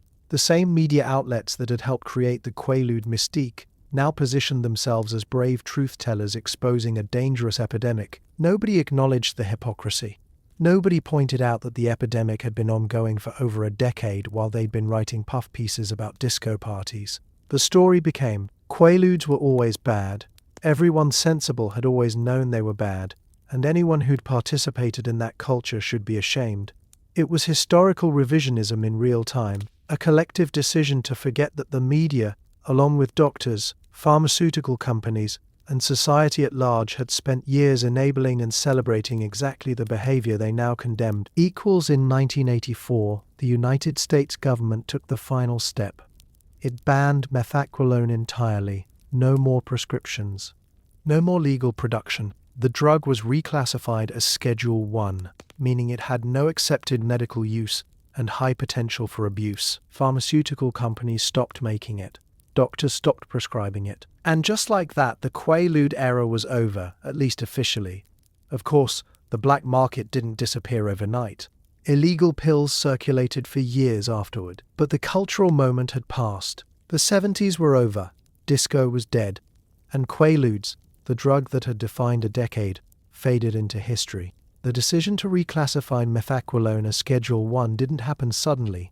It was the culmination of years of mounting pressure, undeniable evidence, and political momentum that finally overcame pharmaceutical industry resistance. By the early 80s, the data was overwhelming. The DEA's own statistics showed that Quaalude-related emergency room visits had increased over 700% since the mid-70s. Death certificates listed methaqualone as a contributing factor in thousands of deaths. Medical examiners reported that the drug was involved in a significant percentage of fatal car accidents among young adults. The CDC published studies showing addiction rates far higher than pharmaceutical companies had claimed. Congressional committees held hearings where expert after expert testified that methaqualone had no medical benefits that couldn't be achieved with safer alternatives. The Schedule 1 designation was significant. Unlike Schedule 2, which acknowledged medical utility while imposing strict controls, Schedule 1 declared that the substance had no legitimate medical use whatsoever. It placed methaqualone in the same category as heroin and LSD, drugs considered so dangerous and devoid of medical value that their manufacture, distribution, and possession were criminal acts with no exceptions. For doctors, this meant they could no longer prescribe it under any circumstances. For pharmaceutical companies, it meant production became illegal. For users, it meant possession was now a federal crime punishable by imprisonment. The pharmaceutical industry didn't fight the reclassification as hard as they might have. By 1984, Quaaludes had become a liability, associated with overdoses, sexual assault, and addiction. The reputational damage outweighed the profit margins. Companies that had spent the 70s manufacturing millions of pills suddenly discovered they were perfectly happy to stop. Some issued statements supporting the DEA's decision, presenting themselves as responsible corporate citizens who'd always been concerned about abuse. Others just quietly ceased production without comment, hoping the whole embarrassing episode would be forgotten quickly. The ban's immediate effect was to shut down legal supply entirely. Within months, you couldn't get a Quaalude prescription from any legitimate doctor in America. The pills in pharmacy inventories were collected and destroyed under DEA supervision. Manufacturing facilities that had produced methaqualone retooled to make other drugs or shut down entirely. The transition was remarkably smooth on the legal side. When the government finally decided to act decisively, the infrastructure for producing and distributing Quaaludes collapsed almost overnight. But the black market adapted, as black markets always do. Pills that had been stockpiled before the ban continued circulating. International manufacturers, particularly in India, continued producing methaqualone for export to countries where it remained legal, and those pills inevitably found their way to American buyers through smuggling networks that were well established and difficult to dismantle. The price skyrocketed. A pill that cost $5 in 1983 might cost $20 or $25 by 1986, but demand persisted among users who were addicted or simply preferred Quaaludes to whatever other sedatives were available. The ban also spurred innovation in counterfeit production. Underground chemists who'd been making methaqualone domestically faced increased DEA scrutiny and difficulty obtaining precursor chemicals, so some switched to producing pills that looked like Quaaludes but contained other sedatives, usually benzodiazepines or barbiturates. These counterfeits were pressed in molds that created pills visually identical to pharmaceutical Quaaludes, complete with stamped numbers and brand names. Users couldn't tell the difference by looking, and often couldn't tell by the effects either, since sedatives generally feel similar when you're already impaired. This created a new danger. People thought they were taking methaciclone with predictable effects and dosing, but were actually taking unknown quantities of unknown drugs. Law enforcement treated the ban as a victory, but struggled to enforce it effectively. Possession charges were added to the list of drug crimes police could pursue, but Quaaludes didn't generate the same enforcement priority as cocaine or heroin. Someone caught with a few pills might be arrested and charged, but it wasn't the focus of major task forces or coordinated operations. The DEA concentrated on manufacturers and large-scale distributors, leaving street-level enforcement to local police who had limited resources and competing priorities. This meant that while the ban made Quaaludes theoretically illegal and risky to possess, the practical risk of prosecution remained relatively low for personal users. The medical community breathed a collective sigh of relief. Doctors who'd been uncomfortable prescribing Quaaludes but felt pressure from patients demanding them were now off the hook. They could simply say the drug was illegal and suggest alternatives.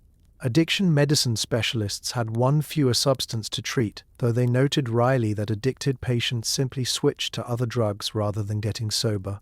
Emergency rooms saw overdoses shift from methaqualone to benzodiazepines and other sedatives. The specific drug changed, but the underlying pattern of prescription sedative abuse continued largely uninterrupted. Within a few years, Quaaludes became rare. The stockpiles were depleted. International production for American markets dried up. As enforcement improved and alternative markets proved more profitable. By the late 80s, finding Quaaludes required significant effort and connections, and most users had long since moved on to other options: Valium, Xanax, Rohypnol, or just massive quantities of alcohol. The Quaalude era ended not with a dramatic finale but with a whimper, the drug fading from availability and eventually from common memory. The ban was presented as a success story, government agencies protecting public health by removing a dangerous substance from circulation, and in some ways it was. Methaqualone-specific overdoses decreased dramatically. Emergency rooms stopped seeing the characteristic presentation of Quaalude intoxication equals the particular dangers of methaqualone, the motor impairment, the respiratory depression, the memory loss, became less common. But addiction to sedatives didn't end. Sexual assault using date rape drugs continued. Overdose deaths continued. The specific chemical formula changed, but the underlying problems, anxiety, stress, the appeal of chemical escape, predatory behavior, remained unsolved. Quaaludes disappeared, but the reasons people had taken them didn't. The government had eliminated one drug without addressing why people wanted to be sedated, why they felt they needed chemical assistance to cope with daily life, or why some individuals were willing to weaponize those chemicals against others. The ban was the end of the Quaalude story, but not the end of the larger narrative about America's complicated relationship with prescription drugs, recreational use, and the eternal search for chemical solutions to human problems. So what happened to all those people who spent the 70s popping Quaaludes like candy? Some got clean, some didn't. Some moved on to other drugs, cocaine, heroin, prescription opioids. Some went to rehab. Some went to jail, and some just stopped, either because they aged out of the party scene or because they'd seen too many friends die. Addiction doesn't have a tidy ending. For many users, Quaaludes were just one chapter in a longer, messier story. But for those who survived, the memories lingered. The disco lights, the rubbery legs, the false confidence, and the mornings after when reality came crashing back with interest. The trajectories varied wildly. Some users recognized they had a problem when Quaaludes became harder to obtain after the Schedule II reclassification. The inconvenience of illegal acquisition forced a moment of reckoning. Was chasing pills worth the risk, the expense, the increasing shadiness of sources? For these people, the drug's declining availability became a natural off-ramp. They tapered off, dealt with withdrawal symptoms they told themselves weren't that bad, and moved on with their lives. Years later, they'd tell stories at dinner parties about the wild 70s, laughing about that time they took ludes and couldn't find their car in a parking lot for 6 hours. The stories were funny now, sanitized by time and distance, though they rarely mentioned the parts that weren't funny, the blackouts, the risky sex, the mornings when they couldn't remember what they'd done or who they'd been with. Others substituted. When Quaaludes became scarce, they switched to Valium, which was still legal and relatively easy to obtain, then to Xanax when that became available in the 80s. then to whatever benzodiazepine their doctor would prescribe or they could buy on the street. The specific drug changed, but the pattern remained, using sedatives to manage anxiety, to facilitate sleep, to make social situations tolerable, to numb uncomfortable emotions. These users often didn't recognize themselves as addicts because they weren't using hard drugs. They had prescriptions, they were functional, they held jobs, maintained relationships, paid bills. The fact that they needed pills to do any of those things didn't register as a problem. It was just medication, just managing a condition, just doing what they needed to do to get through the day. Some escalated. Quaaludes had been a gateway for them, not in the simplistic gateway drug sense, but in the sense that it taught them that chemicals could alter consciousness, that feeling bad was optional, that there were substances for every mood and situation. When ludes disappeared, they explored other options: cocaine for energy and confidence, heroin for deeper numbness, crack in the mid-80s, equals prescription opioids when those became prevalent in the 90s. Their drug use became a defining feature of their lives rather than a recreational activity. Some ended up homeless, some ended up in prison. Some ended up dead from overdoses or complications of long-term substance abuse, liver failure, heart disease, infections from injection drug use. The rehab industry emerged partly in response to the Quaalude epidemic and the broader prescription drug abuse patterns of the 70s and 80s. Treatment centers opened, offering 28-day programs, 12-step meetings, and promises of recovery. Some users found help there. They got sober, stayed sober, rebuilt lives that had been derailed by addiction. They attended NA meetings, sponsored newcomers, and turned their experience with Quaaludes into cautionary tales meant to help others avoid the same mistakes. Others went to rehab because courts ordered it, or families demanded it, or employers gave ultimatums. They completed the programs, said what counselors wanted to hear, and relapsed within days or weeks of discharge. Addiction treatment in the 80s wasn't particularly sophisticated or effective, especially for prescription drug addiction, which was less understood than alcoholism or heroin dependence. Some users died, though not always directly from Quaaludes. The drug had taught them to take risks, to trust their impaired judgment, to believe they were invincible. Those lessons carried over into other areas of life. They drove drunk because they'd driven on ludes dozens of times and survived. They mixed drugs because they'd mixed ludes with alcohol and been fine, usually. They ignored warning signs of serious health problems because physical discomfort was just something you medicated away. Equals the Quaalude era created a cohort of people who'd learned to ignore their body's danger signals, and that had long-term consequences even after they stopped taking the drug. For women who'd been assaulted while on Quaaludes, the aftermath was complicated. Some never fully remembered what had happened, carrying only fragmented images and physical evidence that something bad had occurred. Others remembered too much, every moment of being unable to move or speak or fight back, trapped in a body that wouldn't respond to their mind's commands. These women dealt with PTSD, trust issues, shame and self-blame. Many didn't connect their symptoms to the assault for years, thinking something was wrong with them rather than recognizing they'd been traumatized. Therapy helped some. Others carried the damage silently, never speaking about it to anyone, letting it shape their relationships and life choices in ways they didn't fully understand. Families were affected across generations. Parents who'd lost children to Quaalude overdoses carried that grief for life. Siblings grew up in the shadow of a brother or sister who died too young, becoming either overly cautious or recklessly rebellious in response. Children born to mothers who'd been addicted to Quaalude sometimes had developmental issues. Marriages that had been strained by one partner's drug use either survived, stronger or just resigned, or fell apart once sobriety removed the excuse that had kept them together. The long-term health consequences varied. Some former users had no lasting physical effects.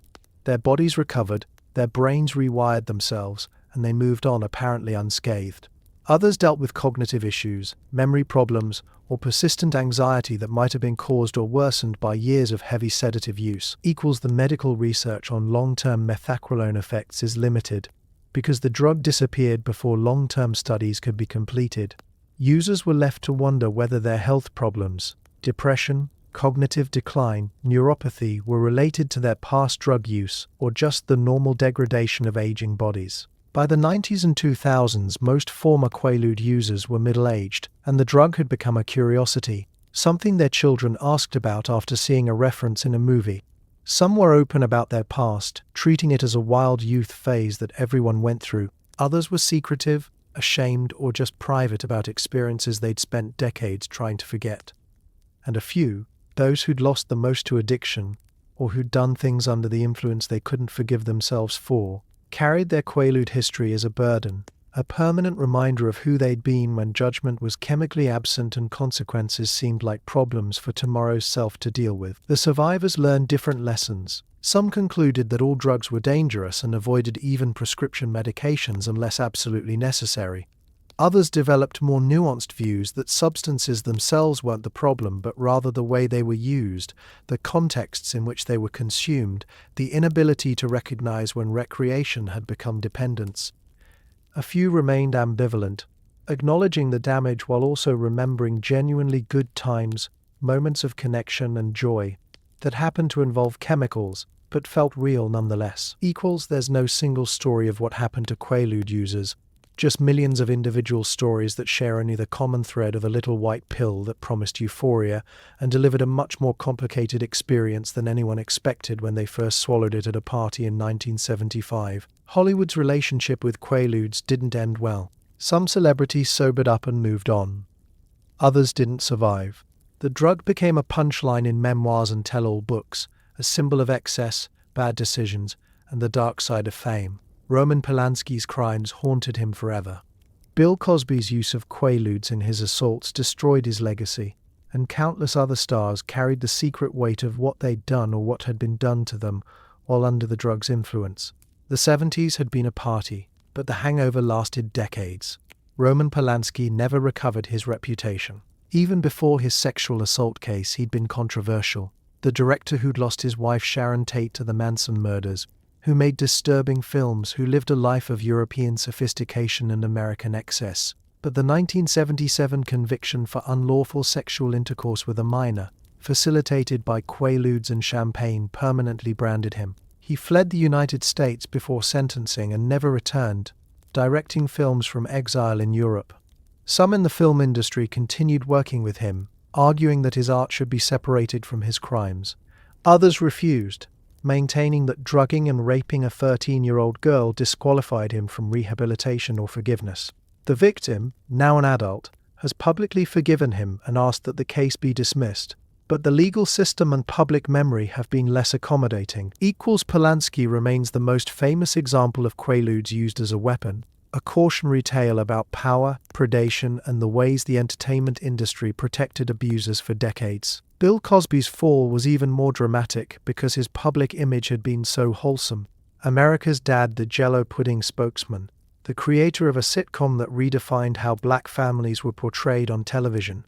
Behind that image was a serial predator who admitted in a deposition to obtaining Quaaludes specifically to give to women he wanted to have sex with.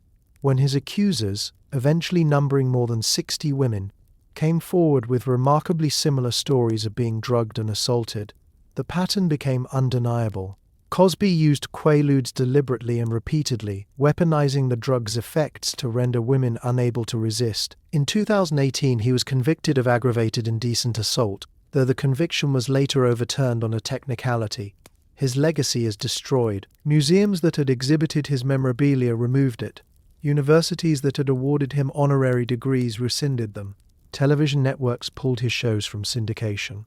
The Cosby case revealed not just one man's crimes, but the broader culture of silence, and enabling that, allowed those crimes to continue for decades. Other celebrities had quieter reckonings. Actors who'd been open about their Quaalude use in the 70s stopped mentioning it in interviews as the cultural tide shifted. Musicians who'd written songs celebrating the drug edited their catalogues, or recontextualized the lyrics as warnings rather than endorsements. Some went to rehab, Betty Ford, Hazleton, or private treatment centers that specialized in celebrity clientele who needed discretion along with recovery. These facilities became their own industry in the 80s, catering to stars who'd spent the previous decade addicted to various substances and were finally ready or forced to get help. The survivors told two types of stories. Some framed their drug use as unfortunate mistakes made during a wilder time, youthful indiscretion that they'd learned from and moved past. These celebrities might mention Quaaludes briefly in memoirs, usually in the context of everyone was doing it or I was young and stupid. The drug became a period detail, like bell-bottoms or disco music, something that dated their story to a specific era without requiring deeper examination of why they'd used, what they'd done while using, or how close they'd come to not surviving. Others were more honest, treating their addiction as a defining struggle that shaped their entire lives. These celebrities, often in recovery programs, sometimes acting as addiction counselors or advocates, talked openly about how Quaaludes had nearly destroyed them. They described the progression from recreational use to dependence, the lies they'd told themselves and others, the relationships they'd damaged, and the close calls with death that finally shocked them into sobriety. Their honesty was valuable, providing models for recovery and proof that addiction wasn't a moral failing but a medical condition that could be treated. Then there were the ones who didn't make it. The list of celebrities who died with Quaaludes in their system, or whose drug problems included significant Quaalude abuse, is long and depressing.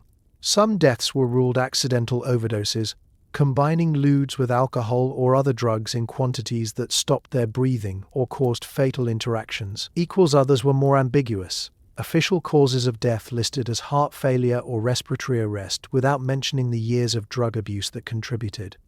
And a few were suicides, people who'd reached the end of their ability to cope and used the same pills they'd once taken for fun to end their lives. The entertainment industry learned almost nothing from the Quaalude era. As methaqualone disappeared, other drugs took its place.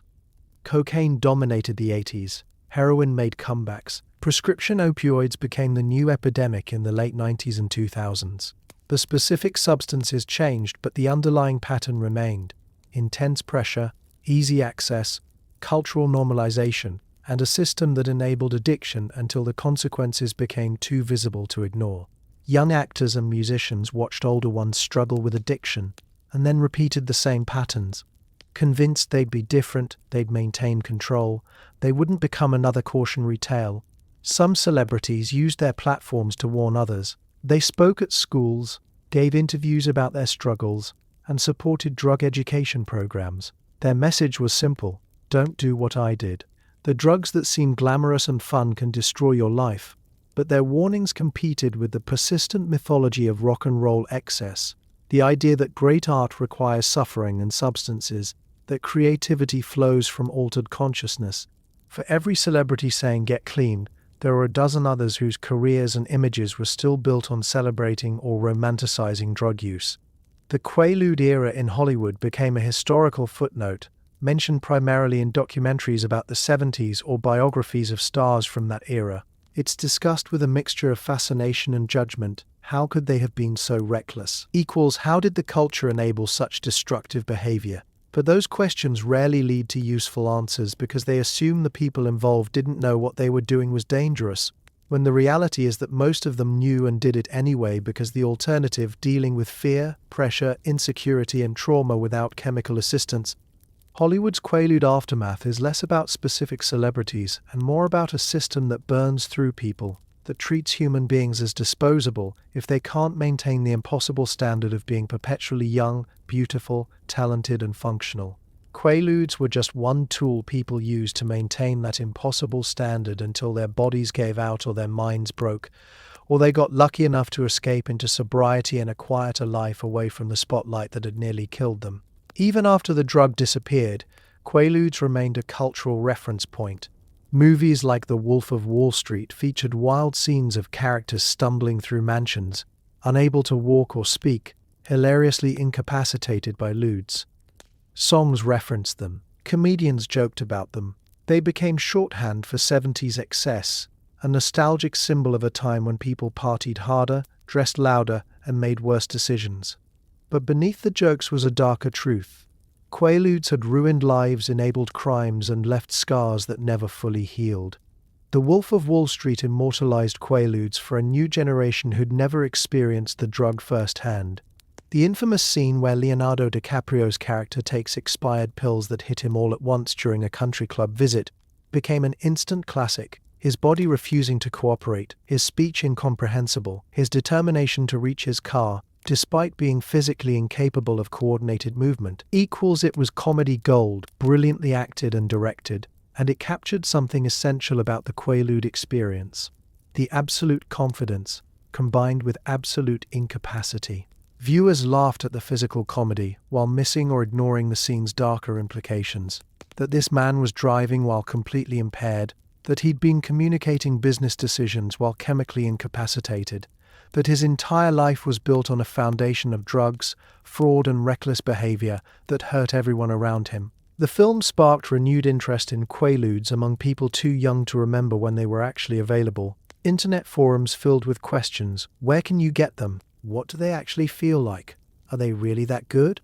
The answers were disappointing. You can't get real Quaaludes easily anymore. The black market versions are probably fake.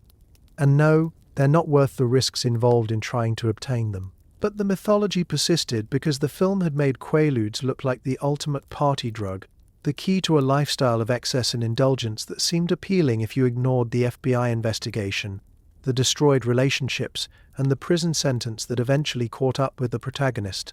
Music has always had a complicated relationship with drug references. 70s songs mentioned Quaaludes directly or obliquely, celebrating the high, the lifestyle, the feeling of invincibility.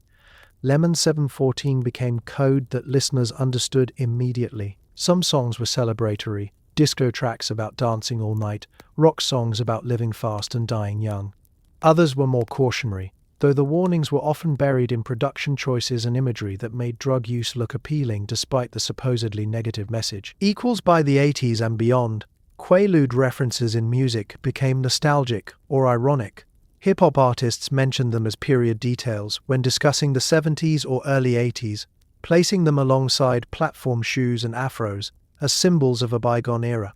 Alternative and indie musicians referenced them ironically, using Quaaludes as shorthand for pharmaceutical disillusionment or the failure of chemical solutions to provide lasting happiness. The drug appeared in lyrics less as something to celebrate and more as a historical marker, evidence of how far the culture had come or how little had actually changed. Comedy has mined Quaaludes for material for decades. Stand-up comedians do bits about their experiences or their parents' experiences with the drug.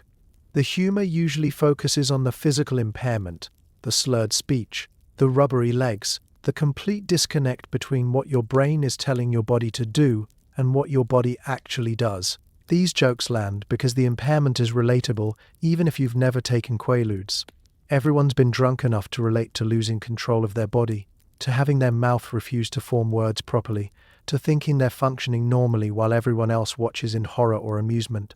But comedy also uses Quaaludes as a way to discuss darker topics through humor. Jokes about the 70s being a rapey decade, about how consent was murky when everyone was on drugs, about how what seemed fun at the time looks predatory in retrospect. These jokes acknowledge uncomfortable truths, that the Quaalude era wasn't all disco balls and good times, that many people were hurt, that nostalgia for the 70s requires either ignorance or willful blindness to what actually happened. The humor becomes a vehicle for processing collective trauma and guilt, a way to admit that the culture fucked up while keeping enough distance through laughter to make the admission bearable. Television shows set in the 70s or 80s include Quaaludes as period-accurate details. Characters offer each other pills at parties. Background conversations mention getting ludes from a doctor or dealer. Sometimes the drug plays a plot role. Someone overdoses, or makes a bad decision while impaired, or gets assaulted. More often it's just texture, evidence that the writers did their research and understand what drugs were actually circulating during the period they're depicting. This casual inclusion normalizes the drug historically, while simultaneously reminding viewers that this was a real thing that really happened, not just a movie plot device. Books, memoirs, novels, histories use Quaaludes as touchstones. Memoirs of life in the 70s almost inevitably mention them. Novels set during that era include Quaalude scenes to establish authenticity. Historical accounts of the decade treat them as significant cultural phenomena worth examining, alongside political movements, musical evolution, and social change. The drug becomes a lens for understanding how a generation dealt with the stress of living through rapid cultural transformation, economic uncertainty, and the collapse of many traditional social structures. The internet has created new ways for Quaaludes to persist in popular culture. Memes joke about wanting to try them, about wishing they were still available, about how the 70s seemed like more fun. Reddit threads discuss the drug's effects based on second-hand information or faded memories. YouTube videos analyze the Wolf of Wall Street scene frame by frame. The drug has become a historical curiosity, something people research out of fascination with a time period they didn't experience but find appealing in retrospect. But the pop culture representation of Quaaludes is almost always sanitized. The comedy focuses on physical impairment while ignoring overdose deaths.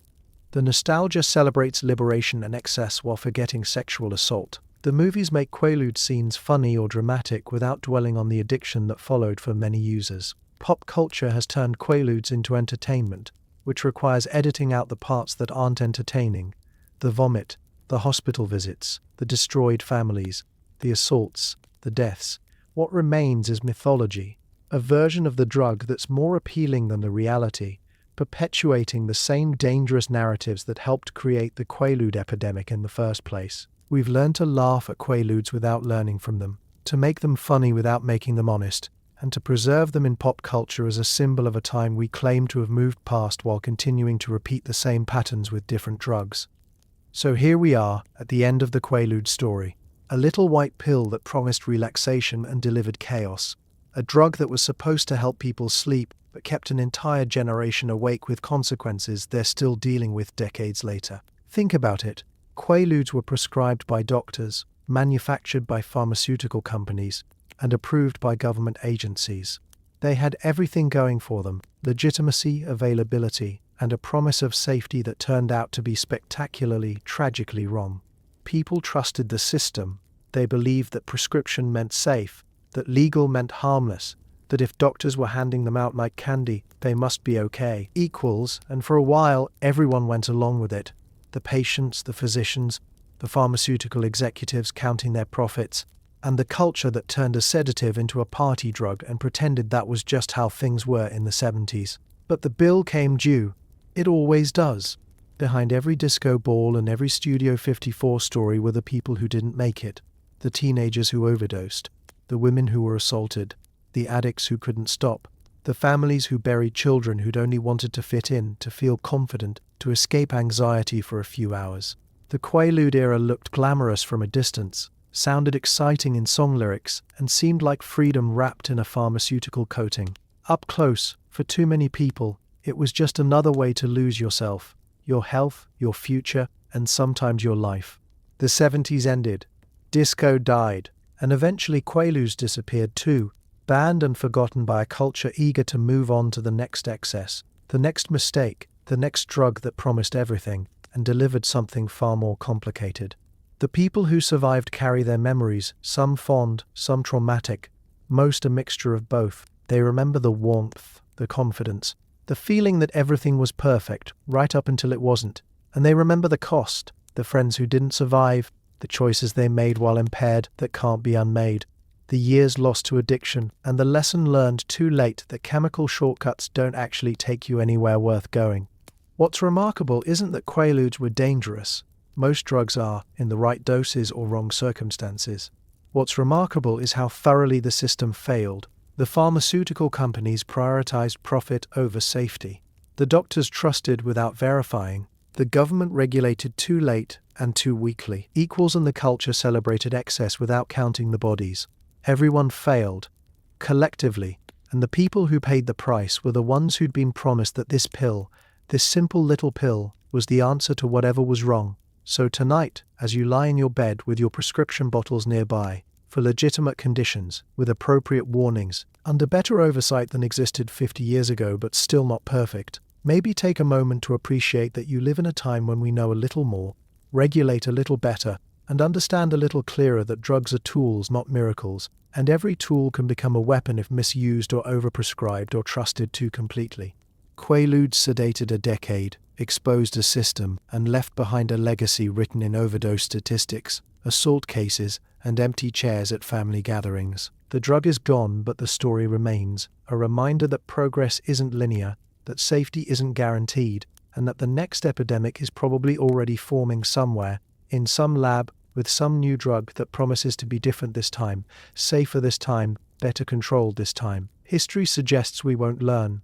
But maybe, just maybe, if we remember the Quaaludes, the real story, not the sanitized disco version, we might do a little better. We might ask harder questions, demand better answers, and recognize the signs of pharmaceutical excess before thousands of people pay the price for our collective willingness to believe that this time finally we found the chemical solution to human suffering. Sleep well, dream peacefully, equals, and remember, the best high is the one you wake up from, with your memory intact, your dignity preserved, and your future still yours to build without the shadow of a little white pill following you through the decades, whispering about what you lost in exchange for a few hours of euphoria you probably don't even remember clearly anymore. The 70s are over, the Quaaludes are gone, but the lessons remain, waiting quietly for anyone willing to listen before the next pill, the next promise, the next epidemic teaches them all over again the hard way. Good night.